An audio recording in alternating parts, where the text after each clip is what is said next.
We'll do Centaur.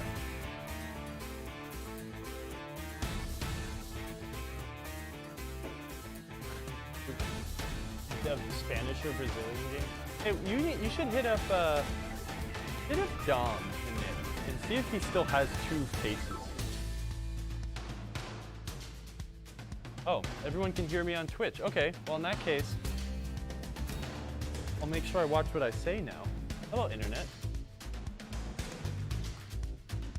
I was assured that my microphone was muted, but yes, I admit I am looking for a Sonic Faces pinball machine, so I think that's all everyone caught.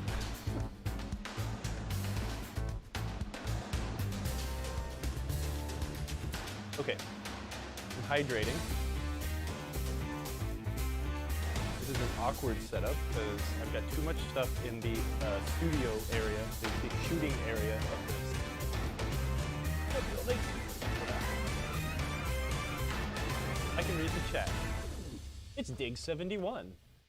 The music promises an exciting event. I cannot hear the music, so I sure hope it's exciting. I think our guest is going to be able to teach us all something very exciting. Or at least stoke the fires of curiosity to help you continue learning about these exciting pinball games.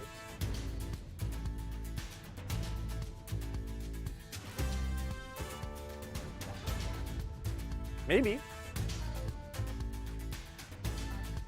No, yours isn't, but mine is. I could mute mine, but I'll just keep talking to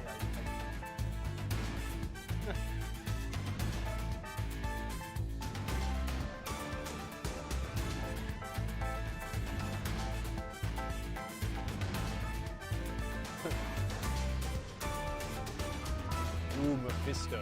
That thing is super cool. There's a guy in England I follow on the internet that just got one of these things. What's the let me see? Oh, cool. Old school EMs. Hey there, are you ready? I'm never ready to do this. At least I don't have like absolute anxiety attacks like I used to before we hit live, but I'm good.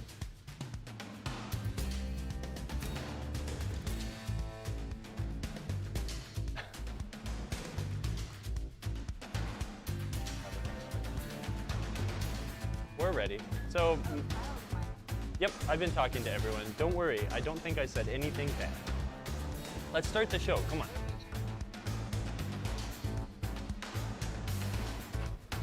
Well, no, I had my microphone off, and then I saw, oh, it's off. I'm gonna turn it on, and Steve and I were talking about Spanish pinball, so nothing bad. We weren't talking about burning it down the system and, releasing the power of the workers, etc. Oh, crud. Hey, hold on. The camera's focus Hello, is everybody. really weird. Thank you, Dig, for enjoying our royalty-free music. The track is actually called Jumping Jacks. This is the one-player version of this game, right? Jumping Jack. All right, are y'all ready to start? I think I just got the camera All right, focus let's do adjusted. it. Let's Oh, go she can't ahead hear me. and switch Oh my over. God. See how this works.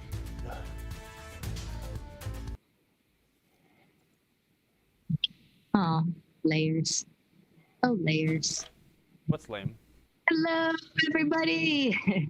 We are back, and it's episode 66 of PinTech Live, and the long-awaited episode, our favorite time of the day. It's time to learn how to read schematics, which is super important for electromechanical games. And we have the awesome genius GrumpyEMDoctor, as you know him on Twitch, David Volansky, here with us.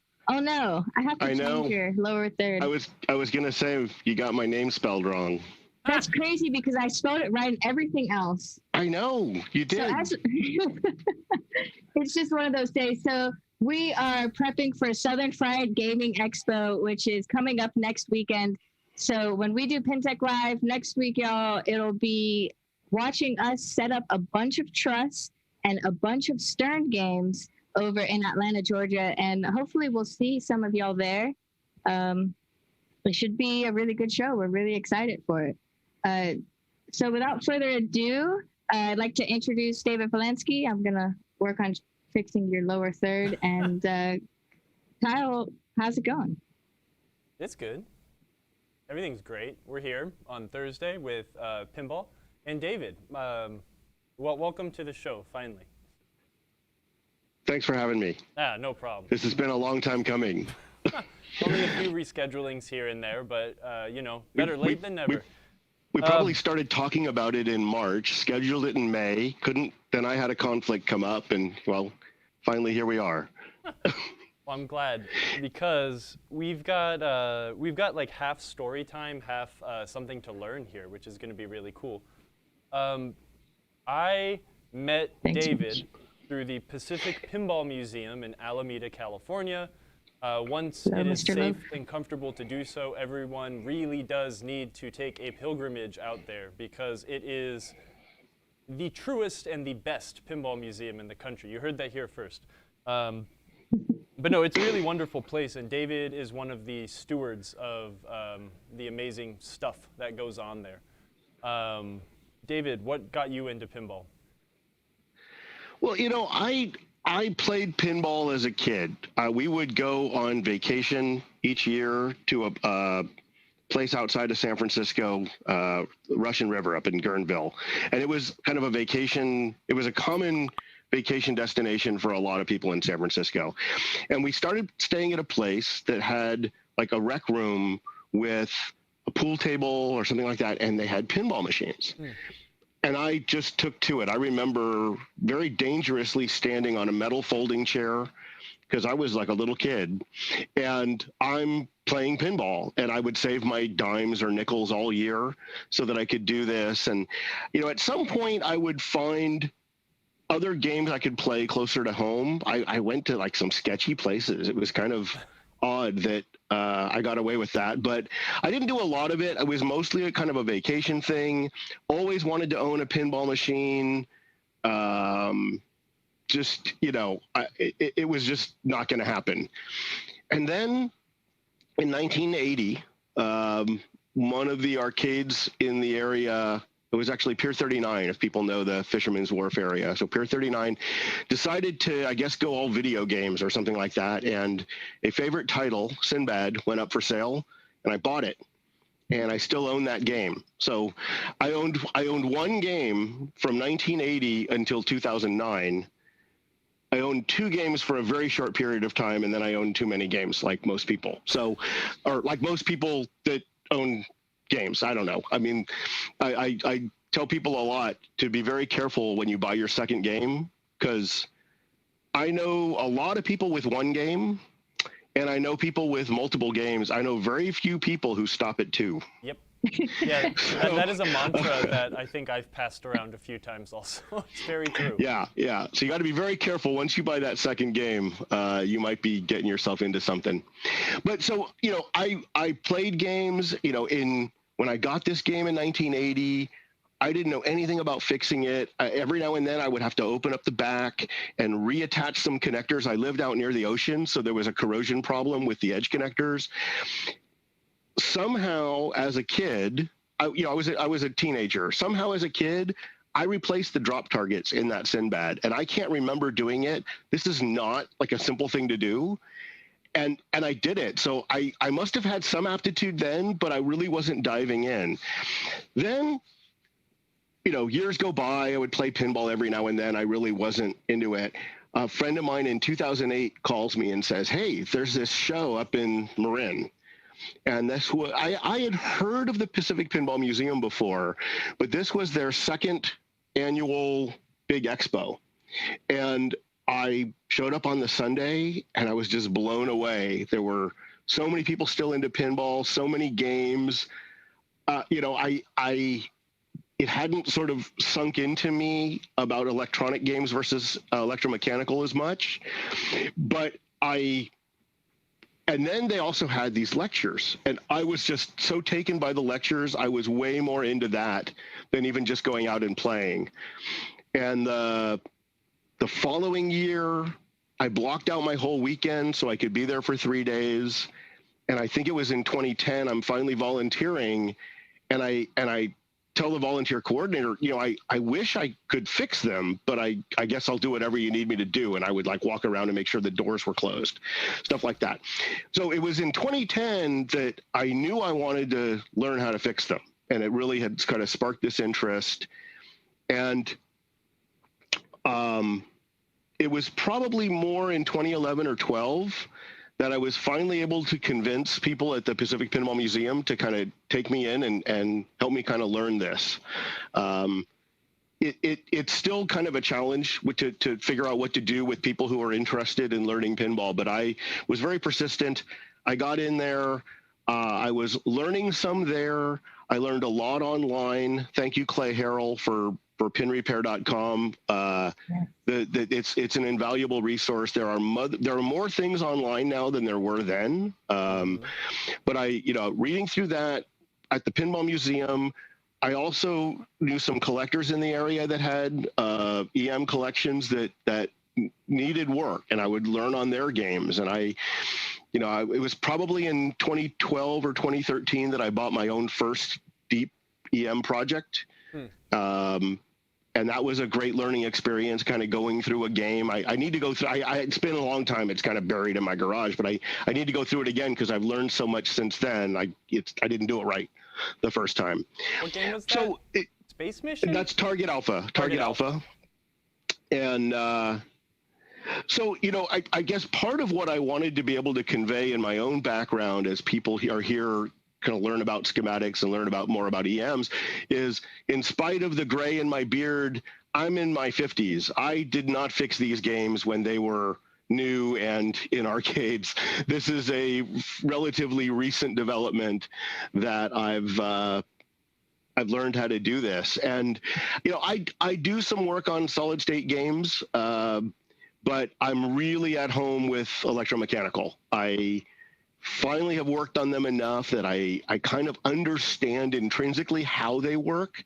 I'm always dependent on the schematic because every single game is just a little bit different. People always ask, what's the startup sequence for EMs? Well, it's different. There's every game does it a little differently. There's no one key to give you to get your game working. But when you've learned basically how they work, when you've learned to read schematics, when you've learned sort of what the mechanisms are supposed to do and how they're supposed to look and feel, if that makes any sense, you can walk into or up to a game you don't know, and you can diagnose a problem and fix it. And I've been able to translate that onto some foreign games where the mechanisms are sort of a different version than the things I'm familiar with. Sonic games look just like Williams games. That's not a problem.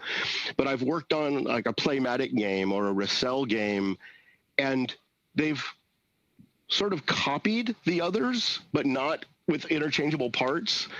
And, I sometimes get into a bind because I'm looking at this stepper and there's something wrong with it, but I've never looked at another one quite like this. So, with a schematic, I'm usually able to get my way through. I don't think I've had to give up on something yet. The power of being able to read schematics, which is very difficult skill. I started learning how to read schematics from the Fun with Pinball EM Repair Clinic, where David is a coach. David, for those who don't know about that clinic, I'll drop a link in the chat, but can you talk a little bit about that and how you got involved with them?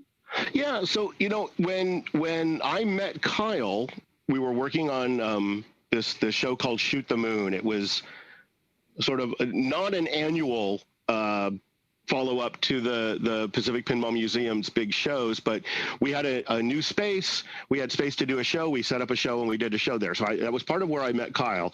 But I also met someone there named Mark Gibson, who is the man behind Fun with Pinball.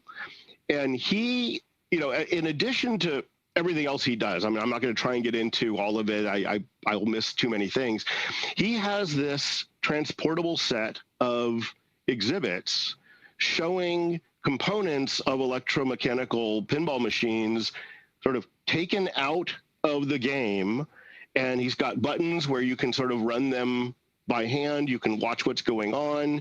And so that was my introduction to Mark. And, we've stayed in touch over the years. I don't think I had seen him again until recently. But when COVID started and everyone was stuck at home, he says, well, people are stuck at home with broken games. Let's see if we can help them fix them. And I think he modeled this on something else he had seen successful online, but started having these online sessions, has technicians come in called coaches, has people at home with broken games come in and get cameras set up and everything so that we can kind of see them and see their game, whatever. And also just invite others to come as, what do we call them? Observers. And, and he was worried about the platform we were using and how big these sessions could be. So it's maintained by invitation only, and they're just live sessions. They're not being recorded anywhere. But if you sign up to get notified about the sessions, you'll know. We're actually sort of working on the schedule for the next one, but it's probably next Friday or Saturday, not tomorrow, but Friday or Saturday. And if you're listening to a recording of this, sorry, it'll be, August 20 or 21 of 2021. But, we get people lined up for those sessions. It's kind of like a Zoom call, but it's a different platform. We're on for like 3 or 4 hours now, and it is sort of the fastest 3 or 4 hours of any week that I'm involved. We have one of those. It's just a blast, and especially during a lockdown where I kind of just wasn't going anywhere and fixing games. I mostly fix at the museum, and one arcade near me. I wasn't doing any of that. And this sort of gave me an opportunity to kind of stay, continue being productive and getting games working again, though it wasn't my hands, it was someone else's hands, teaching other people how to do it. It's just been a blast. So. Yeah, I love that format so much. And y'all have helped so many people fix their games too. And you do it so fast. And so if my game is broken, I have my web camera and I show you all the problem. We pull up schematics together. You show me how to read the schematics and find the source. And then you're like, okay, you work on that. Now let's go over to Joe over here with his game. And then we switch over to Joe, and then you help him. And then it just kind of bounces back and forth. And then all of a sudden, everyone's games are up and working for the most part. And it's just a great learning experience as an observer as well, too. So it's awesome. All right, good. I'm glad it's working. I'm going to have her come and fix a game. When she comes next week, she's going to fix my high hand. She knows what to do now. Especially after today. Ducking. Awesome. Well, do we want to start going through the basics of how to read schematics and get the show on the road? I'm going to actually come and take a seat closer to my computer so I can sounds great. Follow along. Let's just see you in the camera. You want me to? And then you might have to watch out for your mic. I've turned it down very, very low. So if anyone can see hear anything double, just say it in the chat. So. Okay, cool. And so we are now just looking at your shared screen, David, and you. So you're okay.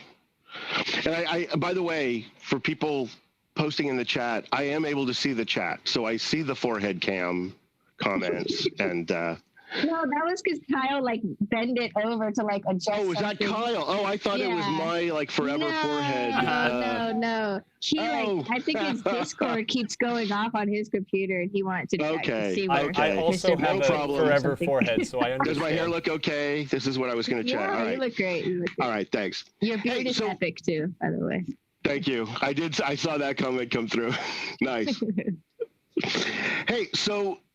We're looking at I started with a schematic for high hand instead of Jack in the Box, which is the game we'll look at later, because I wanted to take something that was a little smaller. I mean, even as it is, let's see, I think I've got it zoomed. Okay, so this is zoomed all the way out. The Jack in the Box schematic, because it's a 4-player game, has a lot of additional stuff in it that you can sort of ignore most of the time you're looking at a schematic. But I'll talk about that when we pull that schematic up. But for now, this is a one-player Gottlieb game, older than, actually probably about the same era as Jack in the Box. So what I'm going to convey today hopefully should translate over to you to other schematics. The symbols can be different in different eras. The layout of the schematic is different in different brands and different eras. But, once you're kind of understand what's trying to be conveyed in a schematic, you sort of figure out the language of the one you're looking at, and it starts to kind of come together. Sometimes parts of it are not, it's not that they're missing, but sometimes parts of it don't include the things you're used to seeing. So don't rack your brain trying to find the thing I'm talking about on a Gottlieb schematic if you're looking at a Williams schematic, because they might not include that same kind of stuff. So we'll start with the overview of the schematic, is particularly when I'm starting with something new. Rather than diving in for a particular problem and trying to look at that problem, how is this schematic laid out? It's a good way to sort of see what we're looking at. And I realize you can't see the details on the screen right now. We'll be zooming in when we actually need to read something. But, it is large here, high hand. I think people can probably read that. The name of the game, this is a Gottlieb schematic, Gottlieb game. What you can't see, and what I'll just point out, is we have here sort of an index area where all the relays and the solenoids are listed, along with some information about them that I'll get into, and where they are located on the schematic. What you can't read, it's a little hard to see, across the top of the schematic, it says A, B, C, D, E, and so forth. Down the side, 1, 2, 3, 4.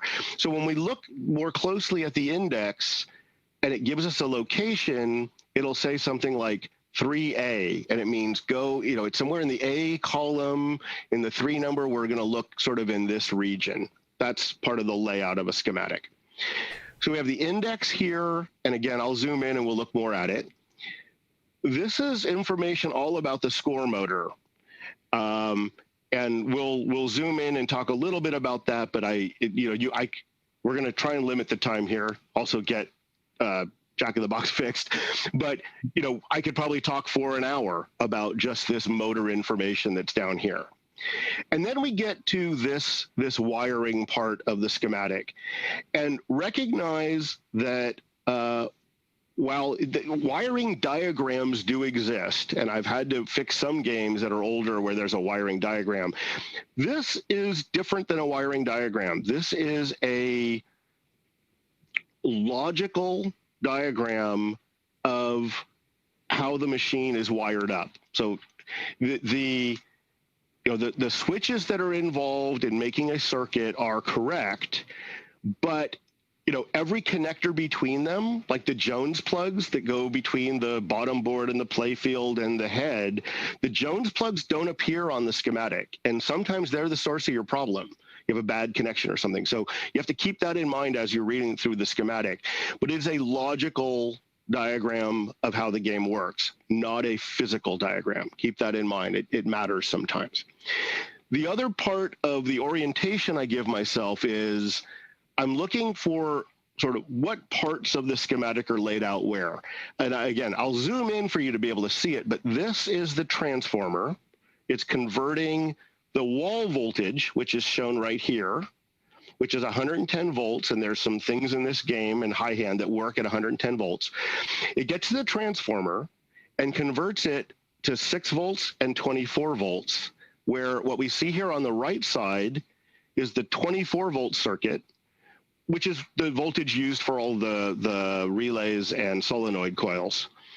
And on this side is the 6 volt circuit, which is all of the lamps. So let me go ahead and zoom in now and kind of show you a little more about that. Let's see. Is that looking good? So like I said, we have the wall plug is here. I'll also introduce some of the figures to you, though I probably won't talk about every single one of them today. A lot of times you're not gonna learn this all at once anyway. But these squiggly lines here are an electromagnet of some sort. It can be either a relay coil, which is going to, move some armature that's going to change the state of a bunch of switches. We can have a whole separate discussion about what is a relay, but it's a way that you can energize an electromagnet and change the state of switches.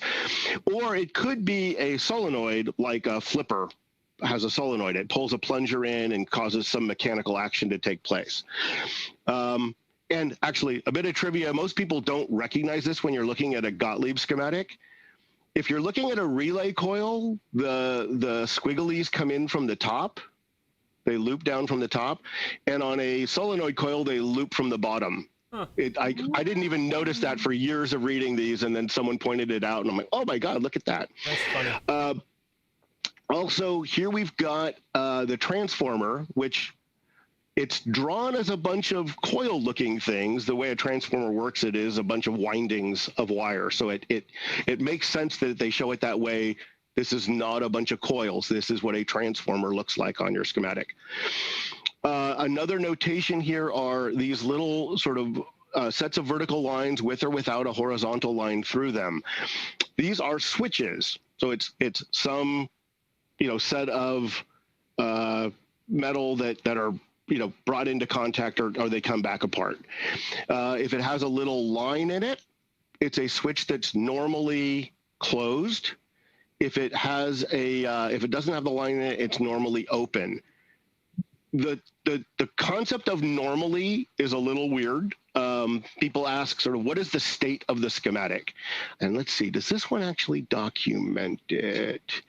It's rarely written on a schematic, and it might vary from schematic to schematic. I've become less dependent on that in general. I'm using the schematic more to kind of see what all the switches are rather than what state they are in the state of the schematic. But in general, a schematic documents a working game where you have started a new game, the ball is in the shooter lane, and you've unplugged the game from the wall, which is a very weird state because that's like not the state the game is ever in when you're playing it, right? So there are some things that would, for example, be on almost all the time that are documented as off in the schematic. So don't get too hung up on normally open or normally closed. You're going to kind of look at all the switches that need to be closed to make something work, and that's kind of what you're focused on.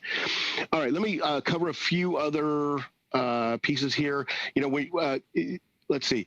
Also, do note, switches are one of the diagrams that's very different from different manufacturers. They're not always these two vertical lines. And in fact, if people know electronic symbols, that kind of looks like a capacitor, and it's not. It's a switch in the context of this diagram. Let's see. You've also got wire colors that are noted here, blue, orange, black, red.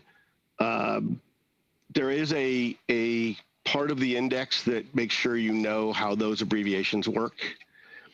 Also, I should say, Emoto and Kyle, you guys will interrupt me. If you have a question, if you see something in the chat, people should put in the chat if I need to stop or slow down or speed up or help me get this right. Help me get this right. Yeah, you're doing a great job. I'm learning so much. Okay, thanks. Okay. So, and each switch also has sort of a label for where do you find this switch. This is the on-off switch. This is just the little button on the toggle on the bottom of the cabinet. This switch is part of the S relay. And again, over in the index here, we'll see the S relay is the start relay. Okay. And then we get to motor switches. It's a whole, I don't want to get too deep into that, but there are, I don't know, 50 switches on the motor. This is helping guide you to which one you're looking at. And on, you're going to use the wire colors to make sure you're looking at the correct one. This symbol here is for a fuse. Let's see, another symbol I wanted to show. Well, while it's on the screen here, this symbol here with the M in it is motor. That's the score motor itself. And let's see. I had said to you this lamp circuit. So again, the power comes in. This is the 110 volt side of the transformer. 25 volts is how it's documented here. This is where all the coils are. 6 volts. Well, where does this go? So we're going to follow these two lines up. And what we have up here are all the lamps in this game. And again, we're looking at high hand, not Jack in the Box yet. You got 2 different fuses. And if you remember in your electromechanicals, there's a fuse for the lamps in the head or the back box of the game, and another fuse for the play field. Part of that is because, with a lower voltage, there's higher current. I'm not going to get into all the electronics that you need to know for this, but this is a 15 amp circuit let me see. Okay. Here's a good test for all of us. We have 2 different circuits, right? So there's a 10 amp circuit and it follows this line. That 15 amp circuit follows this other line to up here. If we look at what lamps are on this 10 amp circuit, so we have the coin chutes, the stuff in the front of the game, name and scene lights, and it's nice. They actually tell us that there are 15 lamps if you're trying to find it. Score illumination lights, the match light. This looks like the head. This is the back box of the game, and the coin chutes, which is kind of funny that they threw that in. They had to put it somewhere. And then this 15 amp circuit. So if we look up at the top half of this, this is all the stuff on the play field. Oh, wow. So that's, so now we've gotten even better orientation. We've got, this part down here is the back box, and the stuff up above it is the playfield lamps. And then, one thing that's just kind of, I'm seeing it here on the screen. I'm going to point it out. So there's a switch here that runs, along a power rail. I guess I should have said, it a more, let me find a nice basic example here. Here we go. There are 10x bonus lights. This is a symbol for a lamp or a light bulb. In order for this light bulb to be turned on, the B relay has to be energized. Whatever B is, it doesn't really matter, but the B relay gets energized, it closes this switch, and that completes the circuit to this lamp. I'm hoping that just makes sense on its own. If I have to sort of explain that, you've got power on this rail and you have power on this rail. If all the switches are closed, the thing that is considered a load, these weird new terms that don't matter really when you're fixing a game. It could be a light bulb, it could be a coil. I'm sure there's something else, a motor. To get that thing to turn on, all the switches have to be closed. So to make this light turn on, this switch has to be closed. But I was also noticing one other switch along the rail. And what's interesting about when you look at this is, let's see, it is R. The R relay is the hold relay. And I'm thinking hold also ties in with tilt happening. This is the switch all by itself that makes your whole playfield go dark when you tilt. The back box stays lit, but the whole playfield goes dark. One switch right here. It's a pretty important switch. If your game's working, if everything in your game is working great, except there's no lights on your playfield, it could be this one switch, or it could be this one fuse.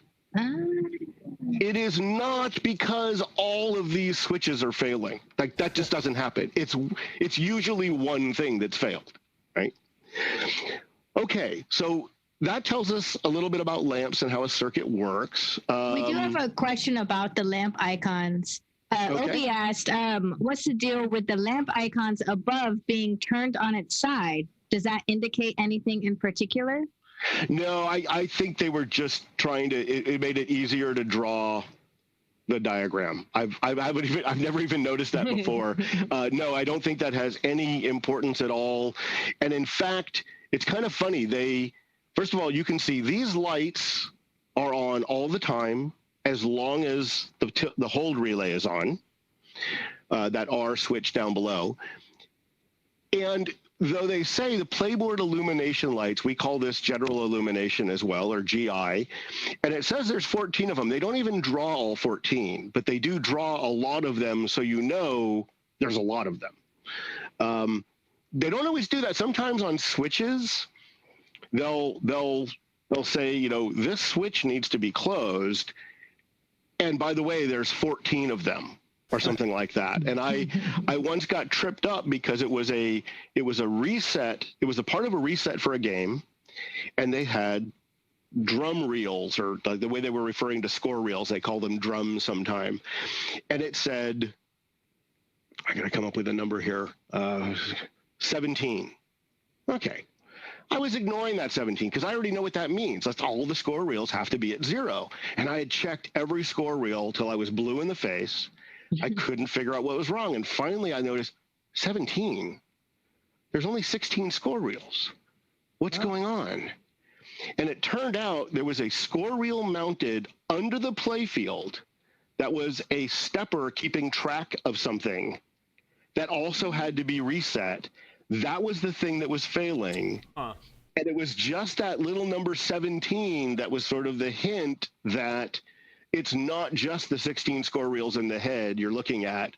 Where is that 17th one? So, you know, this number probably doesn't matter too much. It's, you know, there's a lot of lights on the playfield that are on all the time, but sometimes taking note of this number is very important. Yeah, I didn't think about that. I did run into a game. I don't see that very often, but I was working on a Williams star pool, and it had a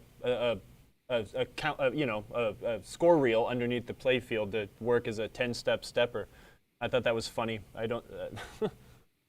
Yeah, it's. I've seen it where it sometimes even shows through onto the playfield. Where actually, there's a number of games where there be some feature on the playfield and you can see it, and it's a score reel, but it doesn't have a set of digits. I think Yukon might use that, and it's has like a slot machine. I think there's 3 score reels. Yeah, I'm not sure about that, but yeah. Let's see a few other things. Just here was an example. Like, if we wanted to energize the A relay, what would it take to energize? Actually, let's do the tens chime. It'd be better. Tens chime. So this is the thing under the chime unit that's going to push the plunger up into it. There's one switch on N that makes that go, and we can. You know, I already know what we're going to find here, but the N relay belongs to the 10-point relay. Okay. The 10-point relay fires. It's going to make the chime go. It does other things. Now, let's look for a few minutes at this index, and then it's probably time to jump into Jack in the Box and think about that. So again, let's just stay with N. There's a lot of information on the index here, in this index of this schematic. First of all, 4A is where we will find the N coil. We were just looking up there. I'm not going to go there again. Coil number, this is the part number for the replacement coil. This is probably the latest version that existed of that coil, but in older schematics, you'll see some different formats of numbers. There are charts online that'll help you kind of map those to a modern coil, but this is giving you the coil number. The type of the relay, this is AG, named for Alvin Gottlieb, or I think I hope I got that right. AG is a type of relay, but what's interesting here is if you look at AS, so an AG relay is kind of the most common relay you see in the game. The coil turns on momentarily, or maybe it holds on for a while, a bunch of switches change state. AS is, I used to think of them as like a mini stepper. Each time the coil energizes, it moves a little wheel. And, in a simple state, the wheel might just have one switch that it's turning on and off. from a cam that's on that little wheel, but it can also have a wiper on it, and it can be, counting. I think there's 10 steps on these AS relays. So, tells you the kind of thing you're looking for. And then we have one here called interlock. This is a relay where there's two coils that are sort of flip-flopping the switches between two states. And the thing that's interesting about these, so first of all, I can never remember which is the tripped and the latched state, which makes it very hard to read the schematic and figure out what's broken and not broken. I just can't get it straight in my head. But when you're adjusting the switches on all these other relays, sometimes you have some pretty good amount of movement. Like you've got, a 32nd of an inch or a 16th of an inch of movement. On an interlock relay, the movement is very small, and you're adjusting these switches like just the tiniest fractions of an inch to make sure that they're open when they need to be open and closed when they need to be closed. It's just something you need to get used to. I mean, I don't want to say it's hard. I see some of the stuff going in the chat where people say AS relays are a pain. I've taken a look. There's a great thing about AS relays for servicing them. They usually are plugged in with Jones plugs, meaning they know they're a pain. You can take them out of the game and go sit under great light at a workbench and work on these things. AS relays are great to work on because you can just go. You don't have to be like trying to work overhead or something.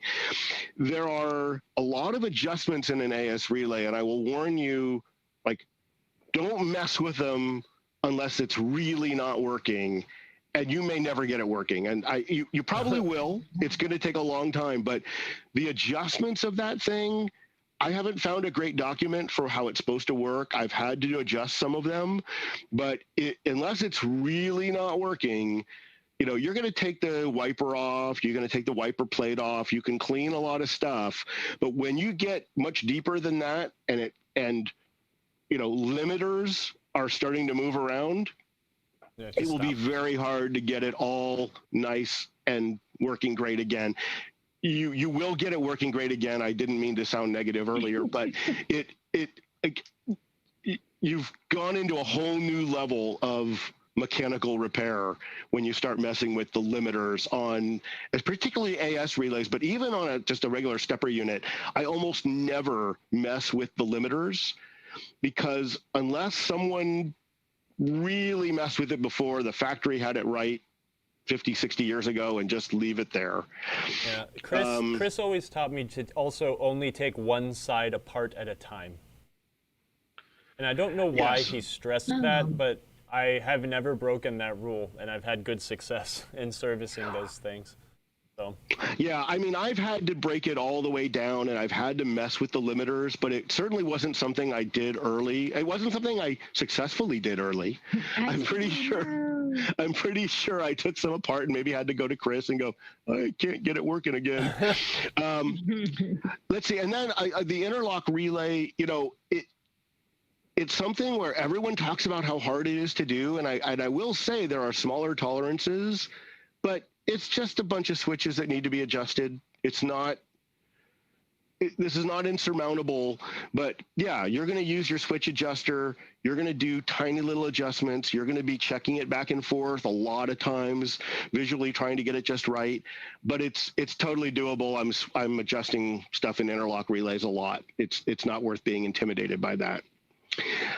Let's see. Let me show you. There's a question in the chat from old school EM saying, doesn't the dotted lines represent the Jones plugs? Yeah, I saw that. So I was gonna pick up on that.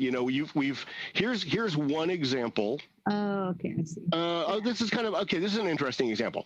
So third shoot adjustment. This is gonna have to do with coining your game. So in just inside the coin door, kind of accessible through the coin door, but it's so much easier to see what you're doing with the playfield up. There are often these adjustment plugs. They get documented like this. You have a dotted box around it. This is adjustment plugs, and it's showing you sort of the different connections that adjustment plug can be in. Now, that is not to be confused with this, where we say ball count unit and it's showing, steps 3, 4, and 5. This is actually a wiper on a stepper. Looks exactly the same, but you got to know this one's in a unit, this one's an adjustment. This is the 3-5 ball adjustment. So it's a different adjustment than the third coin shoot. And the 3-5 ball adjustment probably has more than just this one adjustment. So you're probably unplugging a Jones plug thing and moving it from a 3-ball position to a 5-ball position, but it could have multiple pins on it. It's not just going to have the one, and they'll be spread around the schematic. This is showing the wiper of an AS relay. Yeah. This is showing a wiper of a score reel. And in fact, this is used for match. This is at the end of the game. Does the match unit, this little stepper that's been turning the whole time you're playing for something is making it fire, does it line up with the number showing on your tens unit at the end of the game? This is how you win a game by high score. So you have a high score adjustment in the back. It's all these pins here.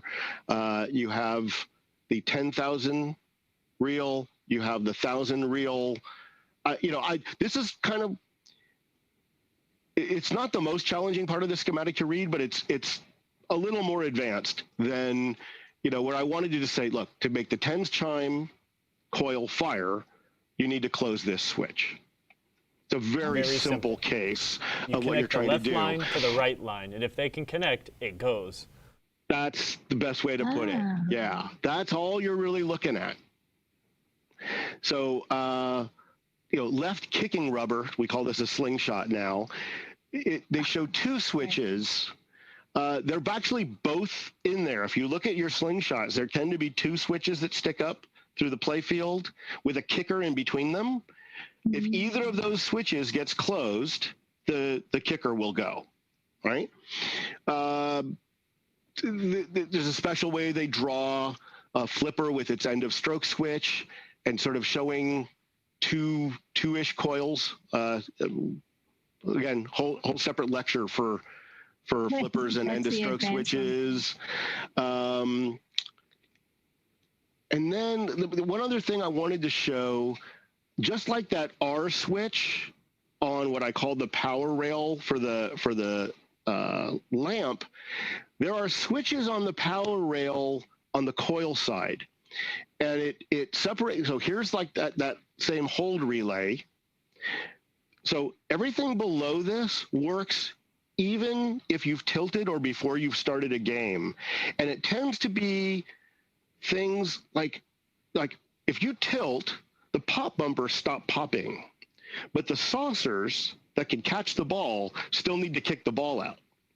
So saucer kickers are below, I'm pointing to my screen like you guys can see that, are below this R, right? They're going to be down here, and all the starting a new game is down here, and all the stuff within your game is up above it. But you've also got a switch here on the ball count unit. So when the ball count unit advances, and they're saying 6th position, I'd have to see, is there like a 0 position? Is this, I don't think it actually games steps. start on 1. Yeah, so I'm wondering, does this have a position after ball 5 that is game over? It's a little weird to read that and not be able to look at the game and tell you what it is. I will say the 0 position is part of reset. And this switch, so here's where we get to the normally open, normally closed. This switch is normally closed when you're playing a game, which means on ball 1 or higher. The 0 position, I think, is prior to ball 1. So this game actually resets the ball count unit to a 0 position. And when the ball is shot into the shooter lane and lands there waiting for you to plunge it, that's when it steps it up to 1. Yeah. And that's when this switch trough, gets closed. The switch in the trough causes the ball count unit to advance. So when you reset the game and you're waiting for ball 1, the ball count unit is actually at 0 during reset, or as part of reset, it goes to 0. And when the ball on a Gottlieb game is shot to the shooter lane, there's a switch there it closes that advances the ball count unit to 1 and closes this switch. If you start a Gottlieb game, and I keep pressing like the start button, right? If you start a Gottlieb game and you just start touching the flipper buttons, they won't fire until this switch gets closed when the ball gets shot to the shooter lane. That's something you could watch. We could try that. Actually, I'm not sure jumping jack works that way, or Jack in the Box, sorry. I think it does. Well, okay, so I don't know. We can probably try that out and see, but we'll maybe we should jump into. Are there other specific questions about the generally what you're seeing on a schematic? I mean, there's other things I didn't get into. Like you got 2 switches here with a little arrow between them. This is called a make-break switch. It's actually one switch with 3 blades, where the middle blade, it moves between the other 2. Right. And in this case, it's this common wire. So the orange-green is the middle blade, and it connects to this wire, which is yellow-blue on one side and black-yellow on the other side. So it's, they're drawn this way with the little arrow between them. Let's see, is there anything else here that's... Oh, yeah, I forgot about, how the color of the wires are so important, right? Because that's how you would find where the schematic is on the actual pinball machine, right? Right. I interrupted myself here when we were talking about N, right? So now we get to the contacts column.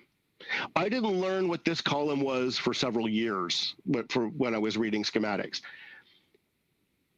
There are 3 types of switch. Well, and then there's a disk. There's 3 types of switches documented. A are normally open, B are normally closed, and C are make break.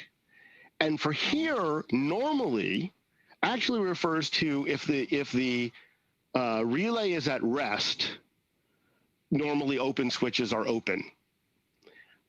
And so here's where we get to like an interlock is weird, though. This would probably I should be using this information to figure out what the normal state of an interlock is, because it would tell me. Okay, I learned something today. So on N, we have 4 switches, and now we can get into, I'll spend 2 minutes here on how electromechanical machines work. But when you score 10 points on your game, it isn't, that thing on the play field isn't causing the score reel to turn. The thing on the play field is causing this relay to fire.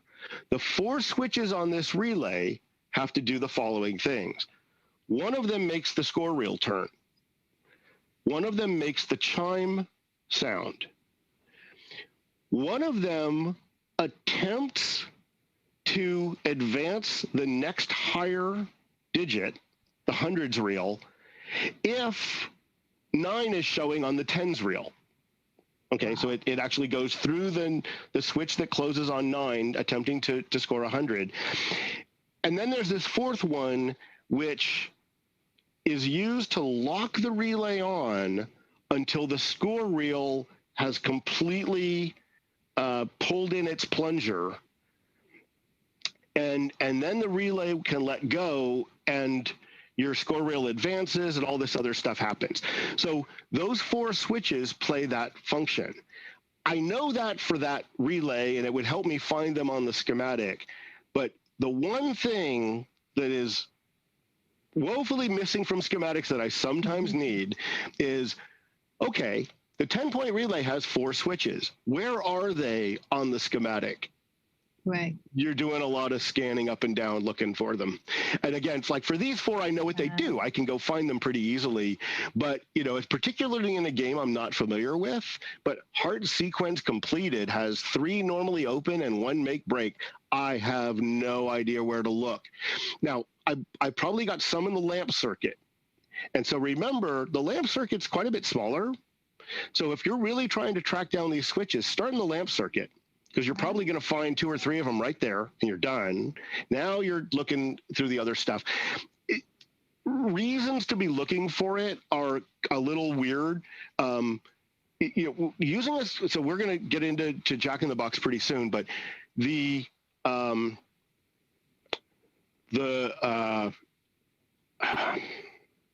lost my thought because I read the chat. Shouldn't do that.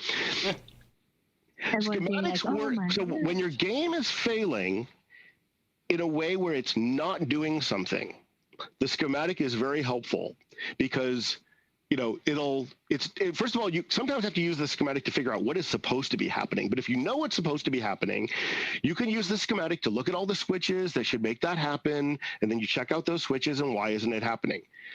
But if your game is doing something it shouldn't be doing, you probably have a short circuit and it's not in the schematic. You can't, you need different techniques. Sometimes the schematic helps you to sort of isolate what should be going on and figure that out. But schematics are great when your game doesn't do something and it needs to. It's not always helpful when your game is doing things it shouldn't be doing. And so forth. So let's see the question here, and don't worry about sending the chat. I should just be ignoring it. Show us what it takes to make the score motor run. Oh, okay. The question was, what runs the score motor? And so we said, here's the score motor. And let me first say, why is there a score motor? Your electromechanical game can do one thing at a time. A switch can close and it fires something. Okay, that's great. But what if you have a sequence of things you need to do, like at startup? Or, and in a simple case, and it may apply here in Jack in the Box, if you are going to score 50 points. So your game can't actually score 50 points. It can score 10 points 5 times. The way you score 10 points 5 times is you have a relay that is going to turn on for 50 points, and it's going to lock on for some period of time. And while it's on, the score motor is going to run. And while it's on, switches on that score motor that are opening and closing every time the score motor runs. But when the score motor runs and the 50-point relay is on, it's going to send a pulse to the 10-point relay, and it's going to do it 5 times. Ideally, at the end of those 5 times, a switch on the motor that was keeping that 50-point relay turned on is going to open, and that relay is going to turn off. That would be so much better with an animated graphic that you could probably find online. But that's kind of what's going on. So the score motor on the diagram here, in the case of high hand, is turned on by any one of these relays, or, and this is, I'm going to say this is always true, there is a switch on the motor which runs the motor. Now, this switch is never the thing that closes that causes the motor to run. This switch causes the motor to continue running until it's back at home position. So in a Gottlieb game, the motor is mounted horizontally. A full cycle of the motor is just a third of a turn of these carousels. But there's a switch here that will keep the motor going until it gets to one of those home positions. And then, we can look at what each of these relays are, but I can guarantee you it's going to be something that takes multiple steps. M makes me into a, no, that must be H. What is that? No. Why does the M relay 100-point run the motor? And the H relay runs the motor. Oh, H is the whole relay. That does run the motor. When a ball lands in a saucer, some stuff has to happen. It's not instantaneous. So the H relay makes sense. Is that actually, oh, it's W. Look at that. Okay. Oh. I'm glad I zoomed in. I was trying to keep things easy for everybody to read here. Yeah, but, the zooming in was kind of cool, though. Yeah, let me, okay. So the W relay, third chute relay, it has to do with coining, and the third chute in particular is generally, we looked at the Jones plug adjustment. You've dropped a quarter in your game, it's going to cause the motor to run because it's going to add multiple credits. So third coin shoot runs the motor. G is the 500 point relay. I just described this scenario with 50 points, same thing for 500. It needs to run the motor. H, we talked about the whole relay and so forth. I mean, I'm not going to go through each one, but these various relays are responsible for a sequence of events. That sequence is managed by the motor running, the relay being on, and various switches on that motor opening and closing. And here, I mean, I don't want to spend too much time getting into this, but here's an overhead diagram of the motor. There are switches mounted in 4 regions. Each one of these mount points can have switches mounted at level A, where there's a bottom carousel that has 5 points, 5 things that close and open switches. B, which are these posts stick down from the top carousel. C is the top carousel itself. D and E are not always there, but D are switches mounted above the carousel. There's posts sticking up from those carousels that close switches. And so forth. And when you need to work on something on the score motor and it says that it's on 1E, your heart is full of joy. But when you see 4A, oh man, no, come on. Well, B is even worse than A. They're even more tucked in. And so this chart here, using that same nomenclature I talked about earlier about normally open, normally closed, tells you how many switches are in each of these locations on the motor. So, I mean, conceivably, if someone trashed the motor, took everything off, I've been called in to service a game where someone was in the middle of replacing a switch on a motor and quit their job. And I had to come there and figure it all back out. I got it all working again, but man, that's not cool. And then this chart shows the timing of the change of switch states. So again, normally closed ones are going to be opening, normally open ones are going to be closed. The change of switch states as the motor turns, and it documents 120 degrees. It's only a third of a turn, and it's copied every time, except for E. That's interesting. E might happen only 1/3 of the time. They document it here anyway, but that's okay. If you look at the diagram here, forget about E. So that's all the rest of this. But I have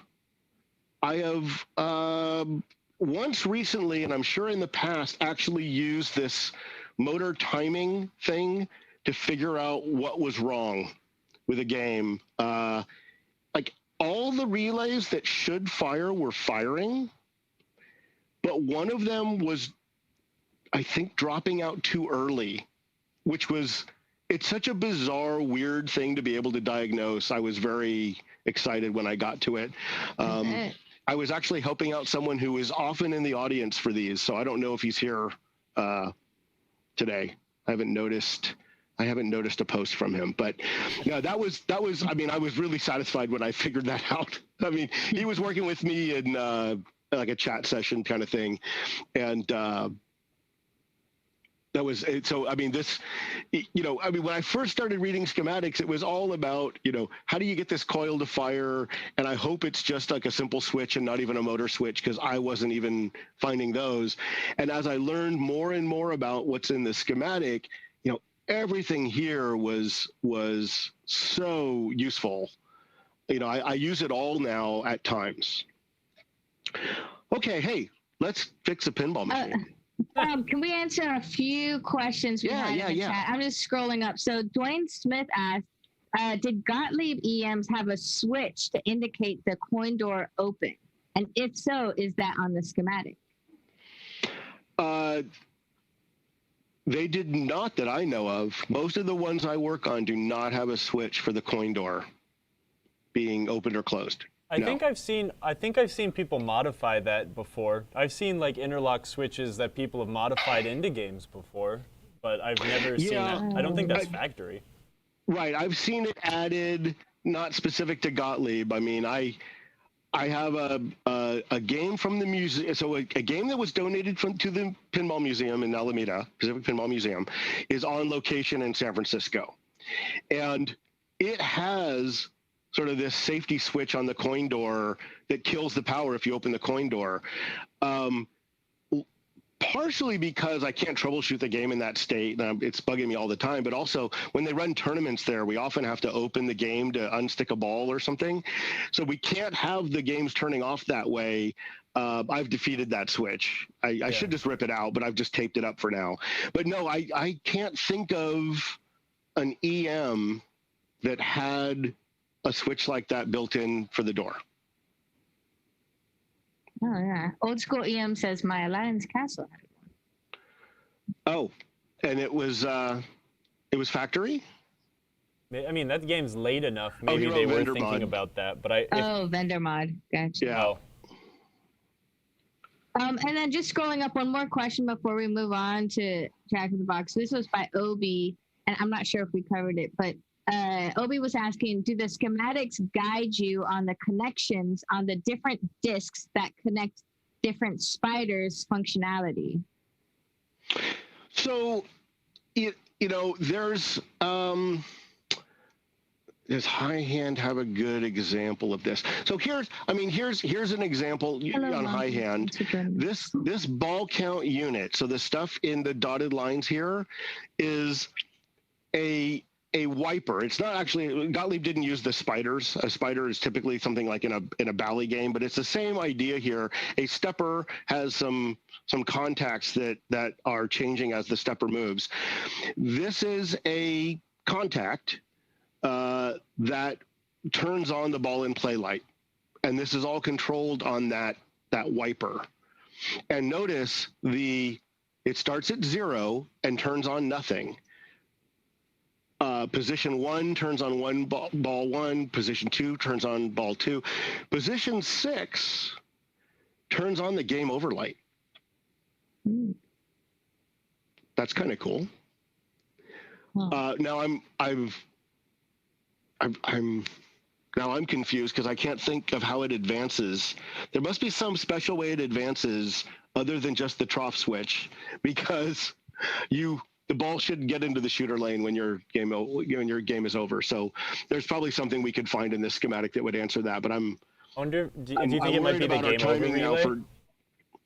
relay? Does this game have a last ball relay? Because last ball may change the way other stuff work. It does not. I don't want to take myself down that hole, or we'll probably never get to Jack in the Box. Yeah, well, it would be interesting, but sure. Let's move on to my problem, and maybe we'll learn something else. We'll put something into no doubt physical usage. I'm going to turn my volume on my computer back up and then run away so we don't get echo. Okay, I'm running away. All right, and you can go ahead and unshare your screen for a second, David. Oh, okay. Let's go back to the main layout. So the other I think I'll stress this again. Everybody needs to have a real schematic for their game, because sitting here on a phone or on a computer and trying to figure out where all that crap is not fun. Having a real schematic where you can unfold it and lay it down somewhere and look at it in all of its insane glory is so much easier. Oh, that's beautiful. So if you own an electromechanical game, you need a schematic. You do. I have no sympathy for people that don't have schematics and it takes me longer to fix their game because I have to try to figure out what's going on. So. Yeah, this one's actually really hard to read. I should probably get a better one, but it'll do. So, shall we try to figure out what's wrong? Where would you like me to start, David? Would you like me to tell you what I think is going on? Well, I mean, if everyone here has either, they're probably worked on their own game or they wouldn't be here.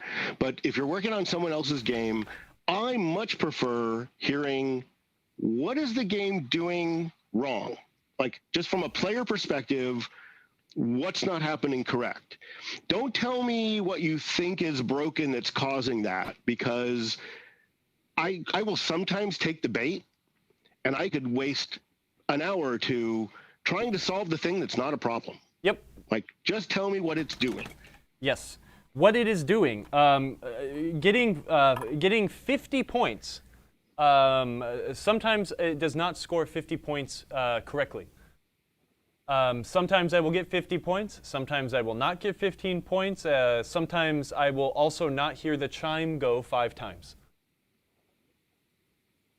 Okay. And otherwise, everything's working great. We're in good shape. So, 50 as far as I points can tell, is yes. pretty easy. Now, this game also has some other ways that it does, denominations of more than just a single, 10 points or 100 points. So my question is, does it do 500 points correctly? And does it do 3,000 points correctly? I'm sorry, there's 50, there's 500, there's 300, and there's 3,000. I don't know if there's 300, but there's definitely 3,000. I did look. So first of all, maybe we should scare the. Well, you'll see it on the schematic when we show it later. But I can tell you now, the schematic actually says one relay is labeled 50 or 5,000. I'm sorry, 50 or 3,000 points. And the other schematic is labeled 500 or 300 points. So I know the game is going to want to do that. And knowing we were going to do this, I kind of looked at it a little bit beforehand. So it, and I had trouble figuring it out. The holes at the top, those 2 saucers, they're documented on the playfield to say 3,000 when lit. Yes, when that is true. When they're not lit, they're 300. So we should test those and see, do we get the 300 or the 3,000 as expected? Okay, let's test that. I'm pretty sure we do, but let's see what the game does. Okay.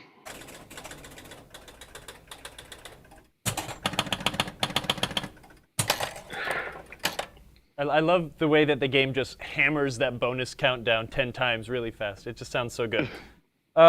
Okay, so the light is not on in the saucer, but when this is lit, this will score 3,000 points. Wait. One of them should always be lit. It's one or the other. It's a bummer socket. Okay. So I know that that's the problem. Would you like me to start with 500 or 3,000 first? Well, I mean, the 500 is going to be one of the rollovers at the top. So just go ahead and check the 500, okay. I think. Is that right? Yeah. Yeah, we got 500 here and here, so I got...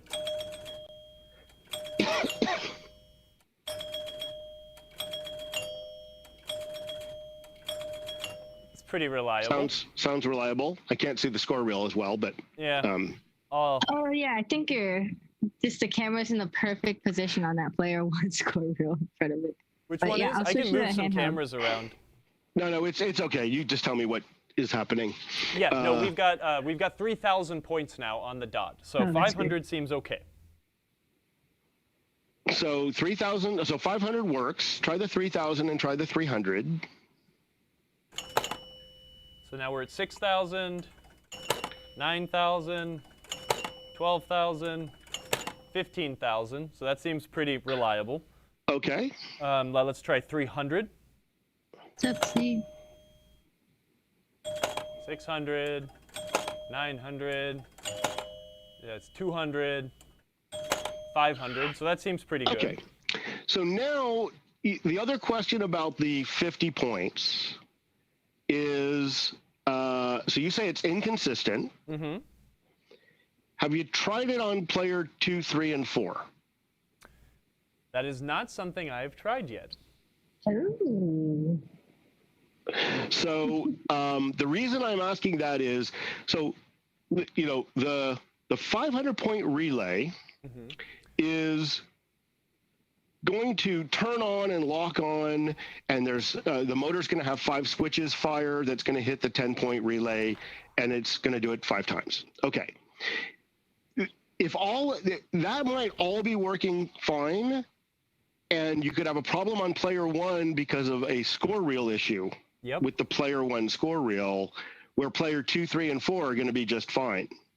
And if that's in fact the case, then what we're going to do is we're going to work on the score reel and not on the 50-point relay. If we have a lazy score reel, so let's make sure that the rest of them aren't lazy. So I see Kyle's looking at the schematic. I'm just looking at where the C is because I was curious for a second.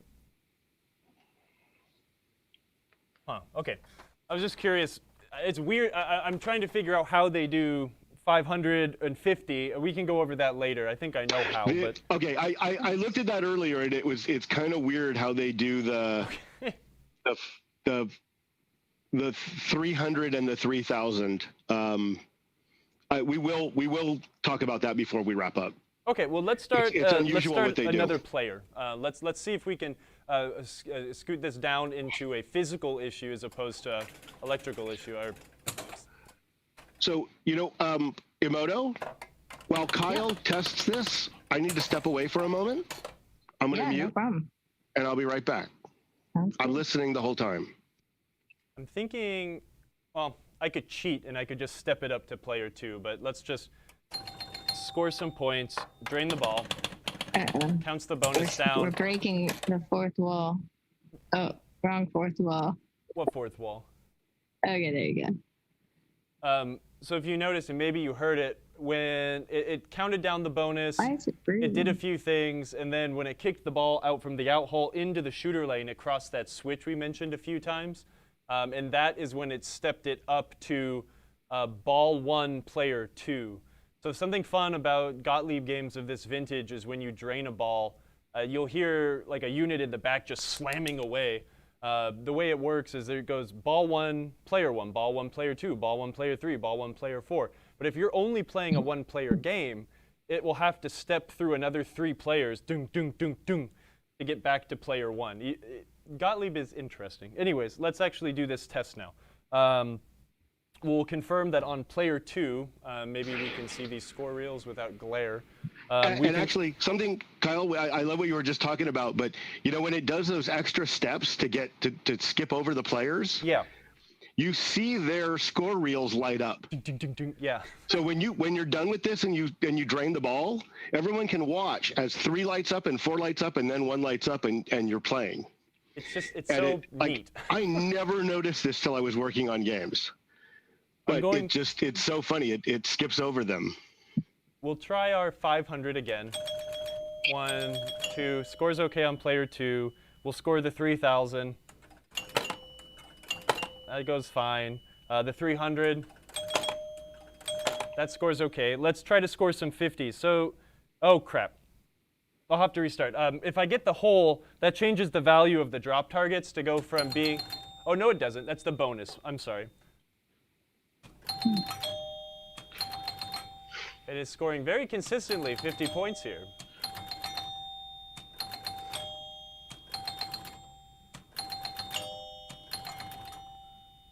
Nice Gadoo's on a roll today with his jokes. All right, let's see. Now we'll go back to player 1. Keep in the chat when you're saying. And then 2 or 3, 4, 1. That's kind of, it's neat. I love EMs. They're great. Let's now let's jump back in and we'll see, because we're going to have some inconsistent scoring here is what we're going to find. And we'll find that most likely the tens unit needs to be given some love.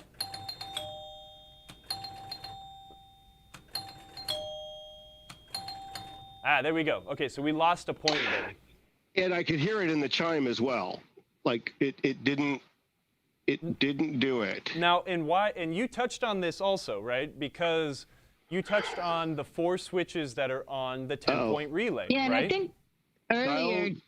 Kyle, you walked away from your microphone. Did it die? I know, he does that sometimes. I think earlier, John Norris in the chat said intermittent stuck 10-point switch, question mark? Well, I think what we might, and tell me if I'm wrong, David, but we were talking about how the 10-point relay will hold itself on until the score reel has reached its end of stroke, right? So correct. if this score reel cannot step and pulse 1, 2, 3, 4, 5, like the motor is trying to drive it at, and it's hanging up, we'll get 1, 2, 3, 4, and then the score motor has already completed its, rotation. Did you think maybe that's where we're getting this issue? Well, we're going to look at the schematic, but I don't remember in Jack in the Box if the end of stroke switches are all wired in series or not. Okay. Because that can make a big difference. What was surprising here is that we didn't really test a lot on the other players, but it's pretty consistently not doing 50. But not chiming is an indication that it's the pulses themselves that are not getting sent, and not that the player one reel is getting 5 pulses and not processing all of them. Again, when you score 50 points, the 50-point relay is going to turn on, run the motor, and then the 10-point relay is going to go 5 times. Mm-hmm. Going 5 times makes the chime go 5 times and sends 5 pulses to the score reel. If your score reel is the problem, in that it can't keep up, you'll still hear 5 chimes. You just might not get 50 points on the display. The fact that we're not getting the chimes does make me think there's something going on in the player one space with the whole. This is weird. I'm not sure what we're going to find now. Yes. Okay, good. This just got a lot more interesting. Okay, you pull up the schematic. I'm going to open up the back door, and we will see what we can find. Yeah, you can go ahead and share the schematic, okay, David, on your end, and I'll switch over. Now, David, do we, when the 500-point relay latches on, which then drives the motor, does every time that's corresponding switch on the motor closes, does that also close the 10-point relay 5 times? Or does the 10-point relay stay latched on, and as the switch on the motor is closed 5 times, that's what sends the pulse to score? Complete the circuit. So you're going to touch the playfield switch. That's going to turn on, and it will stay on the 50-point relay. And the 10-point relay will fire 5 times. Got it. So you should be able to see the 10-point relay firing 5 times. All right. Then what we're going to do really quick, Steve, can I use maybe I can use your hands for some creative camera work here. I'm going to have Steve film the 10-point relay just for giggles. So. Yeah, so I'll do 1 minute here on the Jack in the Box schematic overview. So you can, I don't know if people can tell, but it's probably about twice as long or more than the high hand one was. This whole section in here where you can see sort of these sort of cascading things in these little matrices. Yeah. This is all for doing high score replays for multiplayer. So, when you're looking at a schematic for a game like this and you're not worried about a high score replay, this whole chunk of the schematic can come out of play. Don't be intimidated by the size of it. There's more to the schematic, but it's tied to one feature that might not even be broken. You've also got a lot more score reels to deal with down in here. So, whereas a 1-player game, you're going to have 4 coils for 4 score reels. We have 16 coils here for 16 score reels. And half of the diagram here is for resetting them to 0 in a new game. So there's a lot going on here that can mostly be ignored if what we're dealing with is, a 50-point relay thing. So I think, Kyle, what we want to look at when this is failing is, I think you're trying to get a camera around the back of the game, is the 10-point relay firing 5 times. Let us take And a look. on the schematic here, I'll show you what we're looking at. So the 10-point relay is N. Right here. Here's N. Oh, something I didn't talk about when I did the overview for Gottlieb. You've got these lines that cross and ones that have little dots. If there's a little dot, it's actually the wire is connected.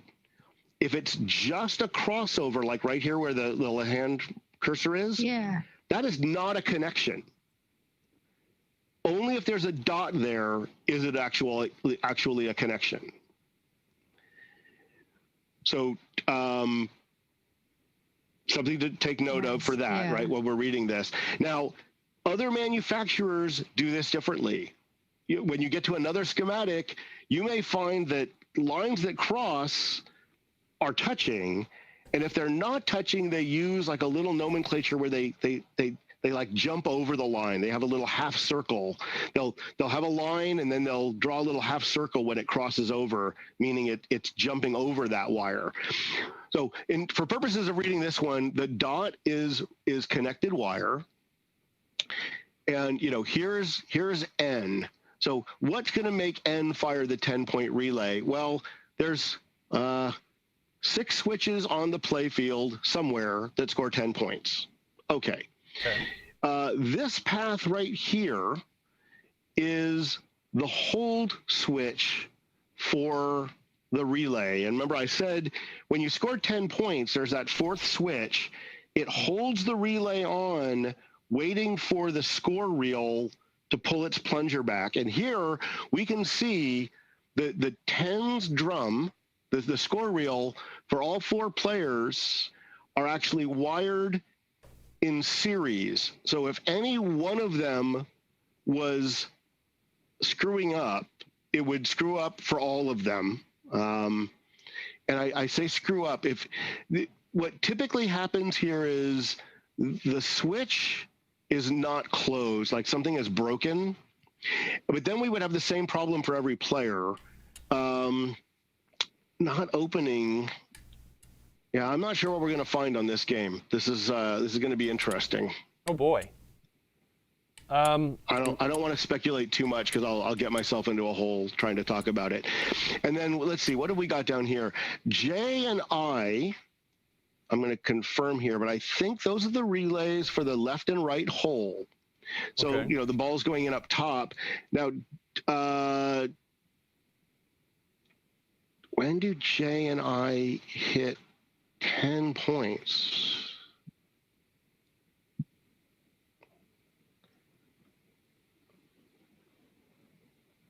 Are the saucers up top were 3,000 or 300, weren't they? Yes. I knew I was going to get myself... And they alternate. And am I looking at the right thing? N is 10 points. But do they alternate between... Something will alternate them. I think they must alternate between 50 and 3,000, not 300 and 3,000. No, I'm pretty sure. Let's see. It's 300. The unlit hole is 300. The lit hole is 3,000. There are 2 rollover switches at the top of the play field that are either 50 or 500 points, depending on which side's lit. That's probably not helpful, but I think 100 points changes it.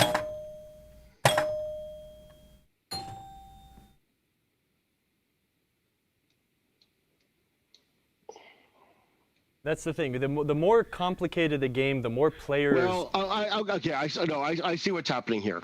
So to score 50 points, this switch on C is closed. I'm coming to look now. Motor 1A is a motor switch that will close 5 times during a motor cycle. So this is going to close 5 times. This is going to be closed because the relay is on. The ball is not in the saucer. Otherwise, it would be doing 3,000 points down on the L is the 1,000-point relay. So that's going to send 5 pulses to N, and we need to see if the N relay in the head is actually firing 5 times. Okay, so let's do this. Steve, may I use your fingers once more? I would like you, please, at my asking, to touch this switch. Uh-oh. It is much easier to have a helper. This is possible to do by yourself, but I'm going to try to frame this. I don't know if we're going to be able to see it, but I am watching the relay. Steve, can you hit that for me? Do it again. Do it again. So that time it held up. It has been clicking 5 times, but there was a hesitation there. And I got 4 pulses. Can you do it again, Steve? Again. There, kind of floated for a moment there. Let's go one more time. That was a good 5-er. Do you think, in this sort of a situation, David, do you think it is worth trying to clean and make sure that all contacts on the relay are closing when they, in good fashion before we jump to anything more complex?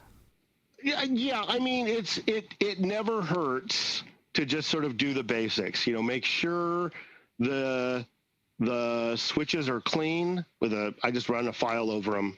I'm not really going to town hard on the file. I just kind of make sure all the files are switches.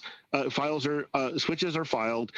I do tighten the screws if they're loose on the switch stacks. Well, you know what? Actually, that's hilarious because one of these screws is extraordinarily loose.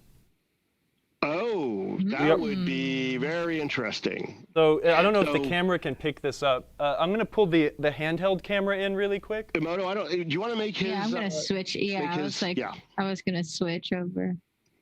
Think of the same thing. Sorry to jump in and become tech director there. No, you got to sometimes. This is how we're going to have a better production. I want to see it too. Oh wait, what's happening? Hal, your screen is all frozen. What?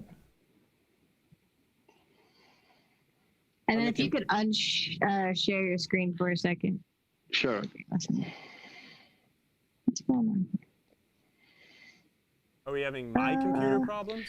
Yeah, it's like not. I think if you can come over and grab this with your mouse, just switch over, or Midge, just switch over to green cam. Yeah, I got you. On the center. Nope, it's totally frozen. Streamlabs does this sometimes. See, I told you this is why I was going back to regular OBS. Yeah, we need to make OBS work better. We have a love-hate relationship with Streamlabs and you see my butt? If I had a schematic for Streamlabs, I could probably fix it. Okay. So what I found here, and this is one thing that I do really like about electromechanical pinball, is sometimes the problem really is just a physical. This might not solve the problem, but you see that's the tall switch stack here? The screw. Oh yeah, one of them's not even, it's fuzzy, but it's not even tight. So, and one thing to think about, so, you don't want to over tighten things. So it's always good especially when you're adjusting a switch stack, to confirm that it's tight. If you get a game, if you're working on a game and everything seems tight, you don't have to go through and check them all. The problems will make themselves known as you're doing it. But if you're getting a game out of storage, or you just got your hands on a new game and you're starting to shop it out and you're finding a lot of loose screws, it's because it's been in storage for a long time. Things have expanded or contracted in whatever conditions it was stored in. You may have a lot of screws to tighten. So don't go to town and worry about everything. But if you find there's a bunch of them loose, then you probably do need to go and check everything. It's weird that you had one that loose, Kyle, but it'll be good. You'll get those tight. In general, I try to tighten first. It would be okay if you filed first and then tightened, but definitely adjust the switches after tightening the screws. And we don't want to If the adjust screws the are- switches first, because with a looser switch stack, we've got switch spacing that can be changed when it's Right. tight, correct? Right. So it's Yeah. it's very important that you do any switch adjustment after tightening the screws. And I don't know if this came through, but again, David said don't go to town. We're not using the file to expose clean, fresh, switch surface. We are breaking crap off using something with a little bit of grit. So we've done that now. This game did live a very, very long time on location. I put it on location, and it was on location for at least 3 years. So I guess, it has worked itself loosey-goosey over the years, but it's been played a lot. Emoto, I'm having trouble hearing Kyle. I'm gonna try to. Is it just switch his us, or is mic. it? Okay. It's just us. It's not. Oh, it's just okay. Sorry. us. Tell me when you can get my voice back, and I'll restate it. He's It's like you have behind to the produce pinball two machine. shows at the same time. Yeah, absolutely. It's fun. Hold on. I can get it through the Zoom. Tell me once you got the mic switched, Emoto. For us, we're gonna try to switch his microphone to that Razer. Yeah, this is So fun Kyle, for just so Emoto. we're clear, what you did, you've tightened the screws already, right? Yes. And you ran a file between the switches, maybe closing them a little bit, but not super tight. It's not like it probably doesn't need much filing. Nope. And then if you have any normally closed switches, which you probably don't have on this,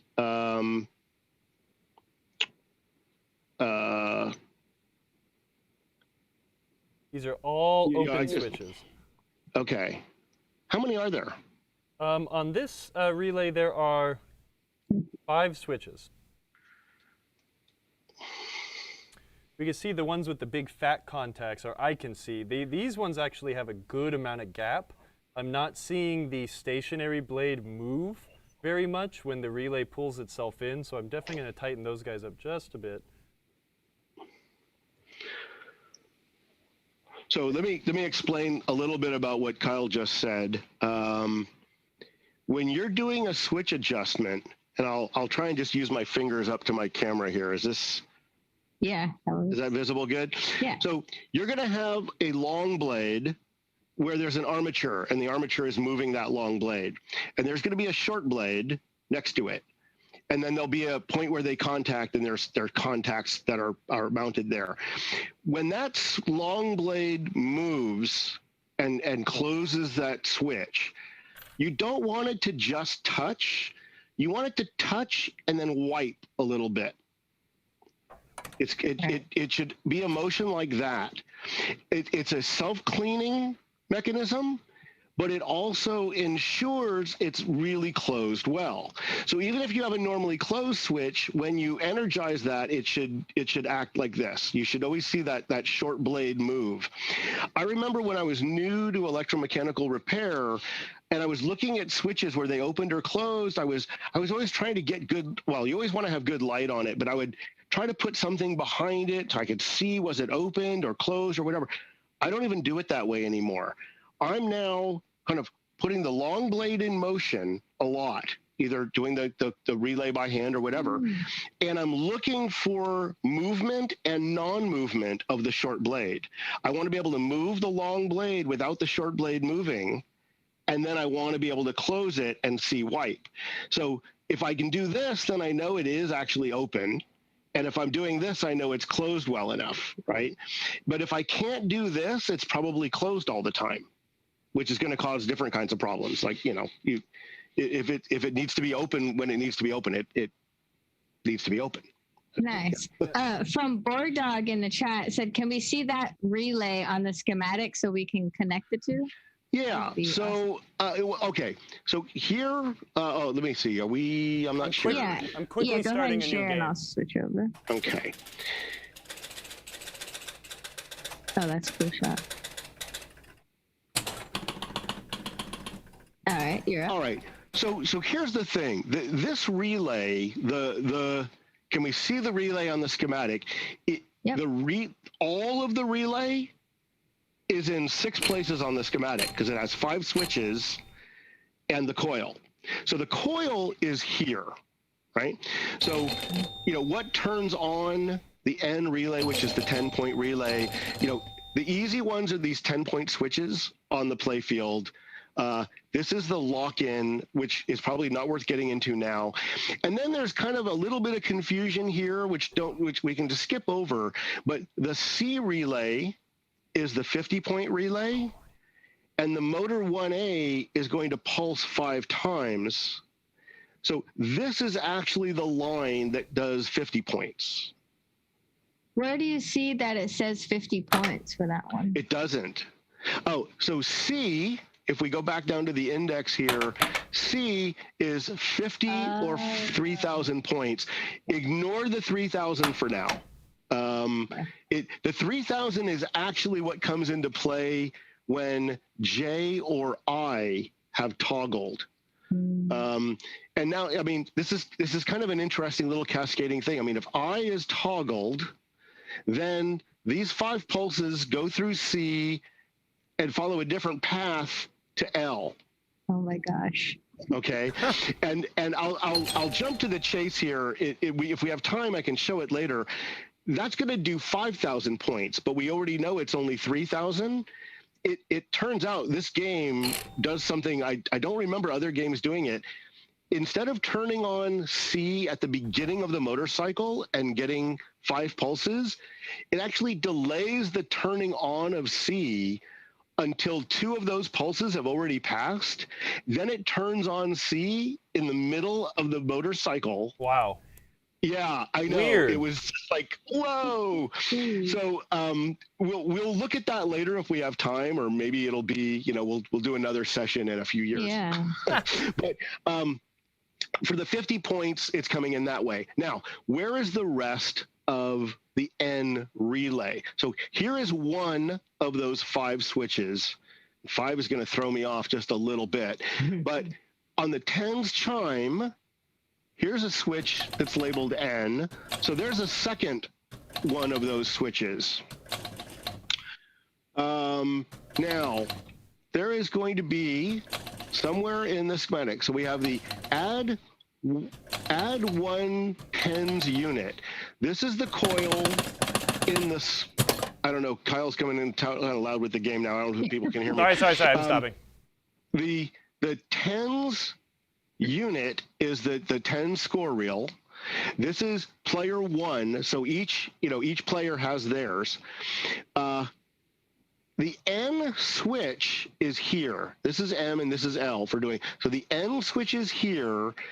It actually is going to advance a different score reel for different players based on some switches that are in the back of the game. This could get very complicated to get too far into it, but that where in the back of the head there, where it's doing the ball count, keeping track of player balls 1, 2, 3, 4, 5. It's actually got 20 steps. Kyle was saying this earlier. It's ball 1, player 1, ball 1, player 2, ball 1, player 3, 4, and then ball 2 through all of them. While it's stepping through that, it also has switches mounted in the back of it that are labeled this P for player unit, 1 for stack 1, and D is the 4th switch up on that stack. We would need another camera behind the game. We'll but this is sort of in a Bally game. There was a question earlier about a spider. Bally does this with a wiper. They don't do this one big stepper with 20 steps, and they have a wiper that essentially takes a pulse from a scoring relay and sends it to a different score reel based on which player is up. So in this case, it's doing it through these switches. We won't get into what all that is, but here is an N switch. So what have we done? We found the lock-in. We found the chime. We found the one that actually runs the score unit. I had said earlier that there's a switch that advances the next higher up unit. So M is the 100-point relay. There is a switch on N, which, and this would have been easier to show on a one-player game, on add 10s. What is that? What is that? Oh, on add 10s is a switch on the score reel. Different games do this differently. There's a switch on the score reel which closes. So okay, N is going to send a pulse to. This is so hard to explain how this works. Let's think about it conceptually first. The 10-point relay wants to use the 9th position switch of a 10's score reel to advance to fire the 100-point relay. In this game, it actually runs a parallel circuit through all 4 players, because it doesn't know which, the 10-point relay doesn't know which player is up. When the 10-point score reel is energized, it's actually closing one of these switches depending on which player is collecting score now. And if that score reel is on 9, this switch will be closed and the M relay will be energized and 100 points will also be scored.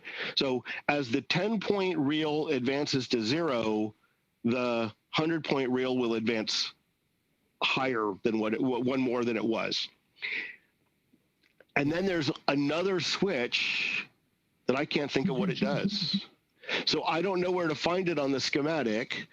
And remember I had said there isn't sort of this reverse index. Oh, I know what it is, I bet. Actually, someone might put it in the chat before I find it. Here it is. Not yet. Here it is. N hits ZB. ZB is first ball relay. Wow. Okay. The first ball relay in general is a relay in the game that keeps track of whether you can add additional players. So I believe in Jack in the Box, you can add player 2, 3, or 4 until player 1 scores. And this is what's telling me that's probably the right situation. So once player 1 has scored 10 points or 100 points, ZB will be energized and you can't add any more players. So that's what that 5th switch is, which I was thrown off because High Hand had 4 and Jack in the Box had 5, but it makes perfect sense. High Hand is a 1-player game. It doesn't need to keep track of when you can't add more players. So realize if you're playing Jack in the Box and you've scored 10 points and you try to add your second player, you're going to reset the game. You need to do that before you score any points. That's what that 5th switch does. That makes sense. So the question was, where is the 10-point relay on the schematic? Does that answer the question? It's probably a little painful to find out. It's not that easy. It's in 6 places. I think that's the thing is and you get used to it when you start looking, but you start to learn where you need to find that switch or where that is on the schematic. Because as you've kind of pointed out, there's a lot of information, and not all of it is super relevant to fixing the simple problems we generally, are confronted with most electromechanical games, right? I think in your experience, you've got a whole lot more, but in my experience, just getting the dang things to work, once you get them resetting and you get the scoring to work correctly, you don't generally have big, gigantic logic problems of adding, replays and sometimes. Yeah, I mean, I was going to say, the reading the schematic to figure out what the game is supposed to do is very hard. Yes. Because this sort of forward index isn't there. Reading the schematic to diagnose why it isn't doing something is much easier because that's how it's organized. What makes N fire? Well, N will fire if all these switches are closed. Done. So, Emoto, you put a link out last week, or someone did, about another talk online about schematics. And I started watching it and I thought, boy, that is not the way that I'll present it. I loved what he was doing. And I mean, I don't know how it is to follow versus today. I mean, he was doing sort of this forward view through a schematic of how startup works. I mean, startup is the most complicated thing the game's going to do. That's not the first thing I'm going to cover in talking about schematics, but it's amazing. I mean, talking through that is incredible, and it's going to help people understand the game. And so, I mean, I liked his talk, but I knew I wanted to do something different that was more rudimentary in terms of the different elements. But like his talk, like that is a pretty advanced thing when you've gotten to reading it through forward and showing how the game works. But it was a great talk. I mean, he had, annotated schematics where things were color coded and you could see kind of what was going on. But I knew that this talk was going to approach it differently, and together they're complementary. And so I didn't feel like, let's not do today. Everyone should just watch that. I think I've taken a pretty different approach. Yeah, and Midge said he shared that. I think it was last week. It was John Robertson from the Northwest Pinball and Arcade Show. Oh no, I could tell John really knew his stuff. I mean, it was clear, but I think that's, for me, that would have been a difficult way to learn schematics. Where, I learned it kind of fumbling my way through and, going to a machine that's been otherwise working. That was another great advantage of learning at the museum is they have a bunch of electromechanicals. They've been shopped out already. They're working. People are playing them. And every week, something breaks. I mean, there's enough games and enough people that something's going to break. Well, fixing the one broken thing, like on this Jack in the Box, hopefully we'll get it fixed. Oh, we're almost out of time. You can use the schematic to do that. It turns out on this Jack in the Box, I wonder if we have a mechanical problem. Kyle, do we know anything? I'm going to let me hit these targets really quick. Let me hit 50 points. Can we and we'll go ahead unshare your screen, David, and I'll go back to the. Oh, whoops, wrong side. Oh, hello. Oh no, the fourth wall has been broken. What broke? Little movie magic. Nothing. Oh. We don't need no fourth wall. Yeah, it's hiding. I hate that wall. It does sound like it's chattering a bit, but it hasn't failed once, and I've added many hundreds of points. Oh. I do. It does sound a little weird. Right? I'd be curious if player 2 sounds like that. We don't really see anything there. Because I can't tell if a score reel shouldn't chatter. Let me score a point, and we'll go player 2. All right, player 2.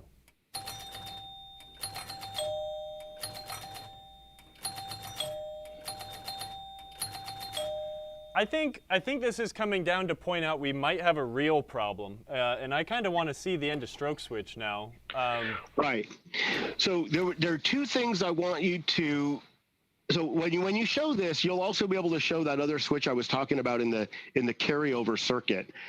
So Emoto, I don't know if you can make that the big camera. Yeah. I can't see it till you do. But there we go. Where the plunger pulls in, actually, Kyle, it's good to show it on this one, but if you pull out the 100 score reel, the wiper won't be in the way of showing people what you're looking at. Keep that one handy. We're going to check that one, but come on. So So in a game like this, we got 4 score reels. The 100-point score reel, you'll see, does not have that wiper disc on it. Can you just let that hang there, Kyle? The game needs to keep track of certain things about the score reels, and sometimes it doesn't care. So it wants to know if 9 is showing so that it can do a carryover.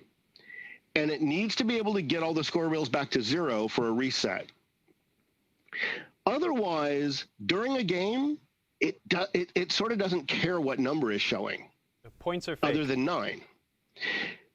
But at the end of a game, so as you're scoring 1,000 points, it's also going to be checking if you have a high score for a replay. So it needs a way of reading all the numbers off the 1,000 and the 10,000 point reel, and it uses the wiper for that. And there's a wiper on the 10-point score reel because it's using that at the end of the game to determine if you've got a match. The 100-point score reel, this game never cares what actual number is showing unless it's 9 or 0. And it does the 9 and the 0 through switches. It doesn't use the wiper. So what Kyle is going to show us here, and are the switches behind your hand? No, or is it upside down? Top. Something like It's out of frame. It's out of frame. Oh. Oh no. The end of stroke switch is on the bottom. Oh yeah, okay. So there's 2 switches down here. There's one that's normally closed and one that's normally opened. So that the one to the left is normally closed. That's the end of stroke switch. That's the one that tells the scoring relay to stay on until it's completely cocked back. One thing to note is, like, if you're looking at how a score reel works, so Kyle's using his thumb, you pull in the plunger. The score reel advances when he releases the plunger.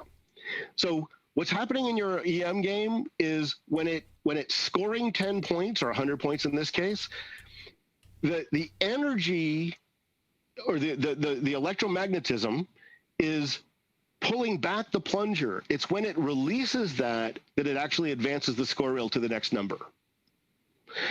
Sometimes you're troubleshooting a problem and, like, the score reel's not turning, it just stays sort of in the wrong number all the time. And you turn the game off and it goes to the next number. It's because that coil has electromechanically locked on, and turning the game off releases it, and then it advances. So it's kind of good to know how these things work. But what's happening here is when that plunger's pulled in, that the switch on the left is opened, releasing the scoring relay. The switch on the right is closed, which is part of that 9-point carryover circuit. So now we can see these switches here, but the interesting thing was on the player 1 10 point, does the end of stroke switch look like it's doing okay? So that's just the 100 point was what Kyle had out to give us an easier view because the wiper's not in the way. Let's see what's happening on the other one. And if all y'all remember from last week, we were working on looking at the Williams score reels, and they're so much easier to work on and see what is going on. So that's what we've got to deal with, right? Because here's the circuit, here's the wiper, the circuit board that David was talking about. We've got the stroke switches here. One of them's pretty mangled, but it looks closed. It does open, but maybe I need to make it open a little quicker. I can see the actual blade. I mean, it's almost bent exactly like where my pinky is, right? You've got it's cocked where my knuckle is. I think if I try to straighten that thing out, it might open quicker. I wonder if that's beneficial. You actually want it to open late. You want it to pull back all the way. So you don't want it opening early. Because that would cause chatter. We'd have something that was... It would cause you to maybe not score reliably and maybe not chime. So yeah, like if you have a game and everything is scoring great, but the chimes don't always go. So now you remember we can go back to that scoring relay. And in this case, there were 5 switches, but one of them just does the chime. Make sure that switch isn't too wide, because even if the relay is turning on and off every time, if that switch is barely closing, you'll get inconsistent chime, for example. And that's not fun. Chimes are fun. I know. So Emoto, what do you want to do about time? Because I think we're running out of time. We haven't exactly fixed the game yet because I rambled on. I mean, it's up to y'all. If you want to if you think we can. I want to wrap it up soon because I think you're pretty good about your 2-hour thing. Let's give it a shot, because here's kind of let's have our PinTech production meeting. We can have a part 2 in a few weeks. Next week we're going to be at Southern Fried Gaming Expo. We can have a part 2. We'll be streaming from there, but obviously won't be at the studio with this game. I'm kind of thinking we might just keep up with the EM thing for a minute, man. Like, I like working on EMs more than anything else. I just bought a high hand that needs love. We could have David come back on for that once I've maybe found the problem. This game we might be able to wrap up pretty simply. So I'm going to give it another shot here really quick, but I know what we might need to massage, right? We kind of know, David has taught us what we need to be looking for and what the circuit is trying to do. The schematics class, like that intro to schematics class you did earlier, was awesome, and that was the core of Kyle showing his midriff. That was the core of the episode. I'm thinking that when we come back from Southern Fried, the following week we'll jump back in. You don't need to join in on Zoom, but if you're, in the chat, we always love talking to you in the chat too. And then, we can arrange another day to take the schematics to the next level. And I also was supposed to explain GrumpyEMDoctor. That's Where's a good the way Grumpy to end come the from? show. So we can let Kyle keep working on that switch. And I see the thank yous in the chat, and you're all welcome. This was my pleasure. I really love doing this, and I hope the recording comes out good, because then I can just point people at this for getting their schematic beginner course. The GrumpyEMDoctor comes from me trying to fix a game on location. And I've got the game open. I'm deep in thought. The schematics all spread out. I'm almost there. And then someone comes in and they're like, "Oh, David, how you doing? What's going on? Oh, is it broken? What's wrong with it?" Don't talk to me when I'm working on a game. That's when you see Grumpy come out. And I just don't answer. Sometimes I grumble, whatever it is. So yeah, most of the time I'm this guy. It's fine. You can talk to me. It's okay. But yeah, if you're at a show and I'm there and the schematic's out and I look deep in thought, asking me what's wrong with the game doesn't help. Like, I haven't figured out what's wrong with the game yet. And telling you what the symptom is, that doesn't help me. Now, if you're going to come in and fix it for me, well, that'll also just make me feel bad, because I like the challenge and I want to fix it. But get out of the way, Grumpy. Yeah, so that's where Grumpy comes from. I'm probably mostly not grumpy. No, you're very much not grumpy. So was that Manu that coined you as Grumpy?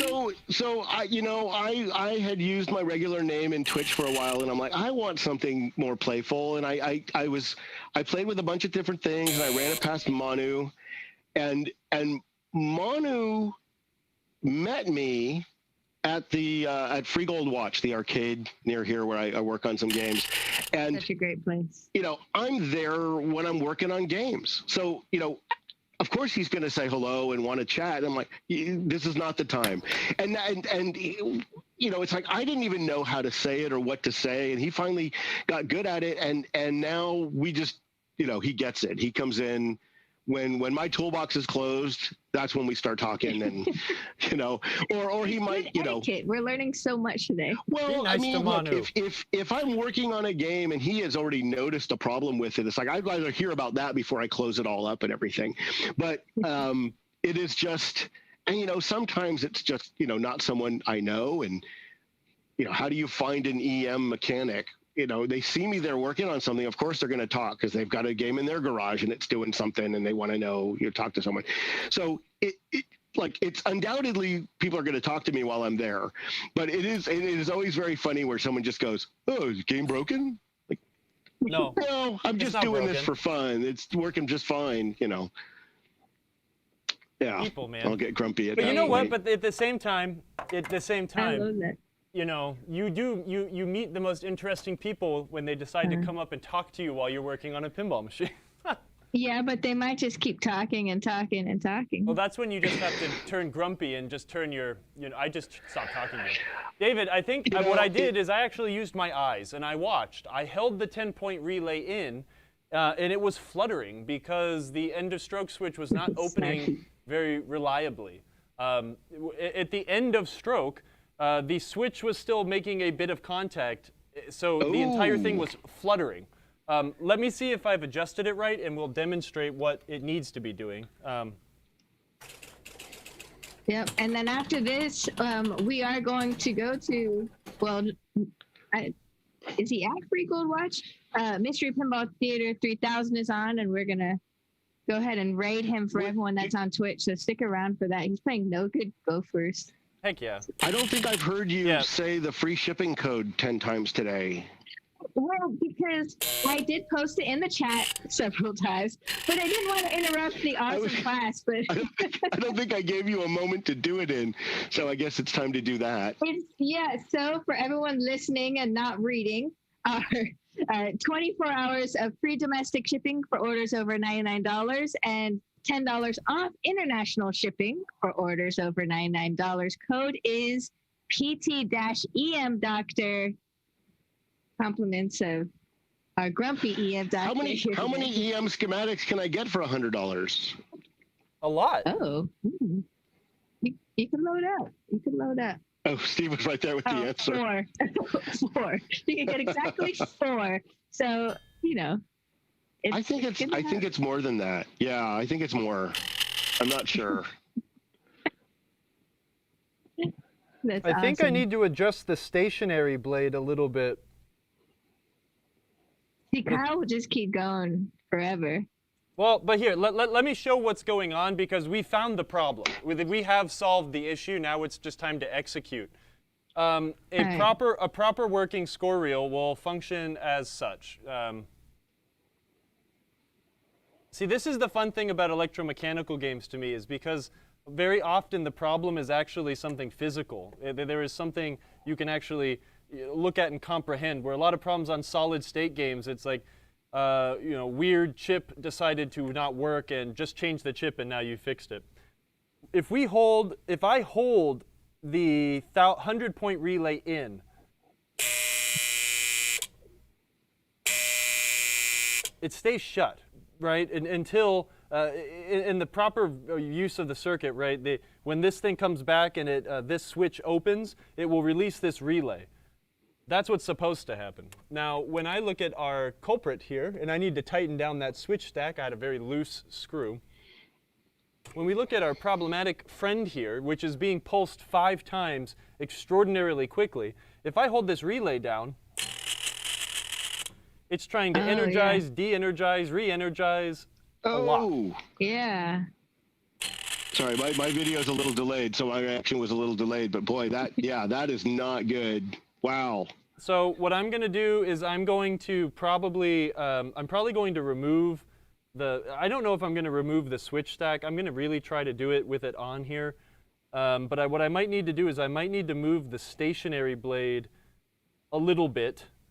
So one thing you will see, like if you remove the stack to get to this, there's a little cutout at the back. Yeah.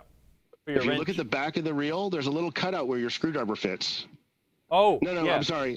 The back being, no. There. Look at that. They thought about it. But here's the other thing. This is the thing that sucks. This is why I was telling a couple weeks ago why I love 2-player games so much. You only have 8 of these to work on. To disassemble a Gottlieb score reel, just to service it, I mean, these come out, this comes off. You make sure that this doesn't go exploding this way very carefully. This washer here is very, very, very, very important. Don't lose it. there's a lot of steps to getting these things on and off, and they're just a pain in the ass to work on. I very much dislike them. David, I hope you concur, but... You broke up right at the end of what you were saying. He says, I hope you confer. You know what? I don't let these get the better of me anymore. I just open them up and take them apart and do what I got to do. I do have a video on YouTube. It's like Gottlieb's Decagon unit something. It starts with a Museum of Pinball logo. It's 48 minutes long, which is usually how I find it. So if you look at Gottlieb Decagon and you find the 48-minute video, you'll find the one I put in the chat last week. And, look, 48 minutes, you guys see how much I talk, right? So it's a 20-minute job, and I give you at least 28 extra minutes of discussion about what every switch does and how to clean it, how to grease it, how to take it apart, put it back together, all of that stuff. So, you get a game like this one that's been, I'll call it barn storage. It's just been in storage for 40 years. You got a few hours of standing or sitting behind this game going through every score reel. And you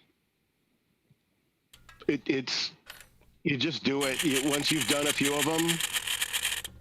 Ooh. Wow, that is really chattery. Yeah.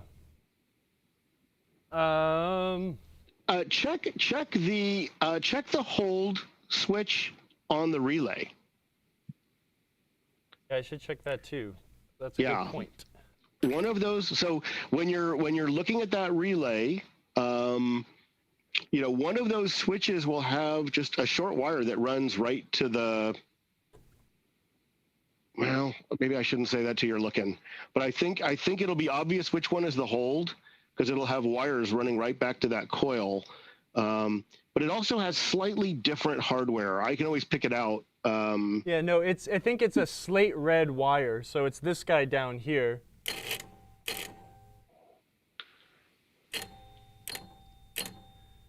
Maybe it's adjusted too tight. Maybe I need to loosen it up just a teeny bit. I might need to kill the game first, but let's see. Hold on. Yeah, I wouldn't mess with it while it's on. I mean, it's 24 volts. You're not going to kill yourself with it. It'll tickle. But it'll tickle, and there are 110 volt circuits spread around here and there. If you happen to touch one while you're working on 24 volts, you're going to get a good jolt. And you're also, you're going to be shorting things that shouldn't be shorted. You could end up hitting a lamp switch with your metal tool, and now you've blown out all your lamps because you sent 24 volts through them. It just, when you're working on something like that, I tend to turn the game on. I turn the game off. I do, like if I'm adjusting a switch that's not actually energized at that moment, I might leave the game on, but if I hit something adjacent to it, I could still be hurting something. And then you can do dumb things like this and put a screwdriver in it and be like, score reel, go. Or chimes, go. How are your switch stack screws? I'm sorry, say that one more time. Are the switch stack screws tight? Yes, this is the one we did find a very loose one on. I think I'm struggling with a very weird end of stroke switch situation here. And it does make sense. The tens unit gets pounded. Player one, usually players 2, 3, and 4 are just dirty. Player one, since most games are one-player games, is usually the ones that you get worn out most. I notice there's more wear on these things, on player one, especially tens. But let's see. Yeah, Dwayne Smith says use a wooden chopstick when you're cooking. Yeah. Oh, you just learn what hurts and what doesn't hurt. Well, there was also something in the chat about, the problem shouldn't be in the 10-point relay, or we would see it on all the players. Yep. And I would tend to agree but there's this interaction between the end of stroke switch, and I just wanted to double check that relay. Also, it's an intermittent problem. I mean, it's conceivable we just hadn't happened to see it on the second player. But no, I do think it's probably that first player tens reel Lickety lick. probably the end of stroke switch. We seem to have I mean, narrowed Kyle it already down says well. it looks a little mangled, and he can't quite get good access to it without taking at least that wiper off. Yeah, I'm thinking I'm going to take I- the switch off because I can see that there's a weird amount of tension on the backing blade, and when the long leaf is opening, the backing blade is also moving backwards a teeny bit. So I think I'm going to stop struggling, and I'll just remove the switch stack and try to get it as close as possible, and then make the adjustments after. These are very small bits of hardware also. These are like 256 screws. These are things you usually don't have in your toolbox, but you should. Just FYI. It's also very common. Actually, those are number three screws. Oh, not these are number number threes? Oh, boy. Those, yeah. So, and the important, the important point being, you can go to hardware stores and buy number 2 switches. You cannot buy number 3 switches. I once found them at an electronics store, but they're of limited length. Like those switch stacks are held in with number 3 screws that are really long. I've never seen them anywhere but in a pinball machine. So I've bought parts of EM games just to have screws. I mean, it was worth the money I spent just to have the screws. I mean, the coils are good. There's all kinds of good stuff there. But sometimes it's just the screws or the switches that you're looking for. Yeah, the larger switches are held in with number 5 screws. They're nowhere. They're not in the electronics store. They're in pinball machines. And you might be able to go to a vendor like McMaster Carr. They specialize in fasteners. They might have stuff like that, but yeah, these screws. They don't? Okay. I think Steve was just checking, and he says that they don't have number 3 screws. Wow. These are also, this is a pretty common switch to find broken in score reels also. Yes. The end of stroke switch side particularly. So if you do have Gottlieb electromechanical games from the early 70s all the way until the last couple, they all use this same unit, the same switch. Steve reports they have some number 3 screws. Okay. So just FYI. Do we have them on our... Well, there we go. We're going to try to figure this out so we can have... That's going to be my... I'll spend all day tomorrow trying to get everyone number 3 screws on the website. Yay, save us all. Well, and it's... Look, a screw is really unlikely to break. So the problem is going to be you've lost it. That might... Hey, I just saw in the chat, and Steve, hello. I have not seen Steve in a while. I don't know how you knew to be here if you're normally here. That's exciting. I know Steve. Which Steve? Steve Faith. Steve Faith. Hi, Steve. Long time no see. Thanks for watching our show, and if you did it today or many times, but hi. Hey, Steve Faith. Awesome. When is the next Golden State Pinball Festival going to be? Yeah, tell me so I can book tickets now. Does anybody know? Do we have enough faith to know when it might be? I know when it is. It's going to be May 13th to the 15th, 2022, I believe. Are we sure? Maybe we're still in a pandemic in May of 2022. So part of my question was, are they already planning for May? And part of my question is, does anybody know if we'll be able to have pinball shows of that sort in May of 2022? I'm gonna book my tickets home so I can come home for like 2-3 weeks. I've already planned that my trip to California would be for the Golden State Pinball Festival, so I'm excited to come back home. So hopefully we can get our collective stuff together so we can have pinball shows like that again all over the place. Yeah. I guess it probably has to do with how well other shows go. these days. People are having shows. Ooh, Golden State's gonna happen unless we get hit by an asteroid. Yes! That's what I like to All right, hear. I'm gonna go home. I'm gonna cash in on my miles. Dwayne says Lodi Brewery. Here we go. Woo! Yeah. Is someone gonna let me Asteroid is the camp thing with that hasn't them? happened yet.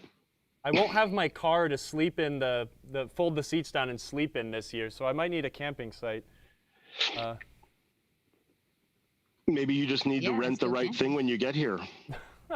Let's get an RV. I'll see if Mark maybe I the could RV. borrow my sister's RAV4. Oh wait, no, my sister lives in LA now, so I can't borrow her RAV4. Okay, I'm gonna see. We're gonna cross my fingers and my toes and see if I might be able to fix it on camera, since we're running over just a little bit. But either way, David, I really would like to have you back to while we're working on my hot hand. Or high hand. What's that game called? High hand. Sure, High hand. Hot Yeah, hands. that'll be fun. We can do this again. Single player game, easier. Yep. I'd say you're going to do a show of steppers where you don't need me. Yeah, definitely. I'll start there. I'll be in the chat. I can do this again with a stepper. Actually, the thing I was going to tell people when you're watching Kyle work on steppers and all this other stuff, I remember learning how to do steppers, and it was just everything is new, and how does this possibly go back together? Everything, and then when you've done a bunch of them, you realize they're all the same. Every Gottlieb stepper is the same. It's the same parts. There are some slight variations, but you just get very comfortable with that. It's not like you're going to have to learn a million different steppers. Williams has its variation and Bally has its variation, but it's, that does not sound right. Nope. That's okay. You know what? I think the coil might be bad. It could be, but no, I'm seeing it. Well, it could be. It very much could be. I'm also seeing it collapse. I want to make sure that the space here is tight, because me pushing on things with my finger doesn't. But Kyle, when you're holding the relay on, yeah, it's not using that end of stroke switch at all. It should just hold the coil on. And now that I think about it, if you're holding the relay on and it's chattering, the coil's bad. That would make sense.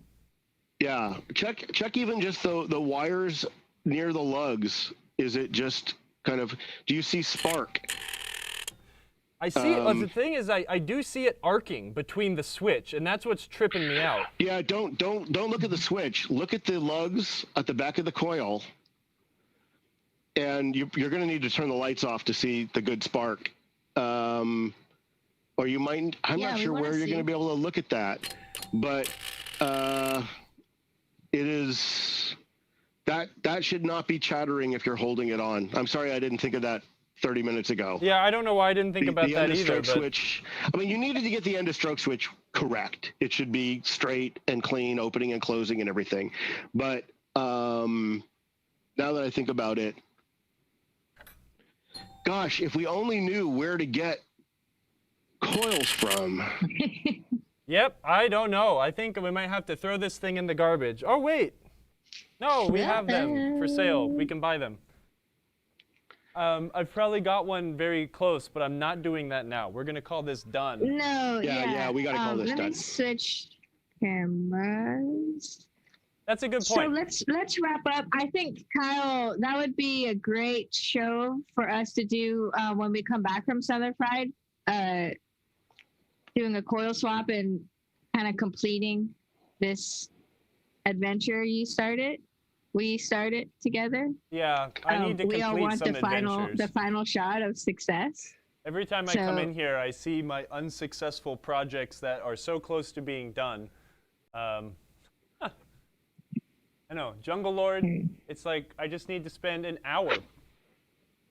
Strikes and spares. I just need to put it back together. I need pop. You got a lot of work to do, man. You got a lot of work to do. I need an but assistant. we got If other someone stuff wants to to come and as do well. pinball work with me in Columbia, South Carolina, please submit your resume to Black Cat Pinball. No, just kidding. For sure. So a few end of show announcements. you ever want to continue the conversation, join our Discord. I'm going to drop our Discord invite link in the chat right now. A lot of people talk about pinball, beer, and cats, other shenanigans. video games. And for those of you that are still sticking around and watching on YouTube and Facebook, that's awesome, and thank you. But you should come over to Twitch and join the Twitch family. It's a lot more interactive of what you can do, and it's a free service. So get a free account and join us on Twitch and have fun using all the Kyle emotes, and we'll have a few more fun stuff coming for that as well too. And so yeah, everyone that is on Twitch, stick around for a little bit longer so we can show some love to Mystery Pinball Theater 3000. Manu is playing No Good Gophers. Yes. Super fun. He looks deep in thought, so we want to go see what he's talking about. And David's going to get in his car right now and drive down to Freegold Watch and play No Good Gophers with Manu. He's just going to spend all day on Twitch. Yes, I don't know if he's at Freegold Watch unless he's like in their outside alleyway area. No Good Gophers is at that is a title that's at Freegold Watch.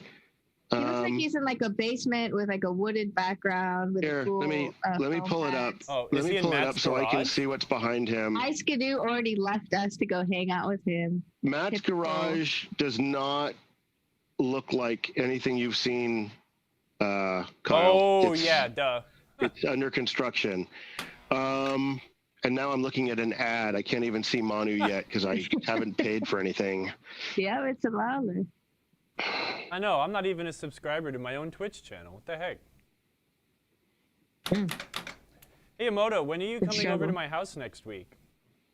I will be driving in from Gulf Shores, Alabama on Monday.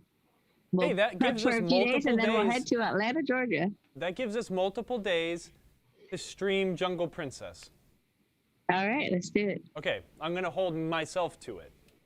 Yeah, but you I'll have hold to hold yourself to it too.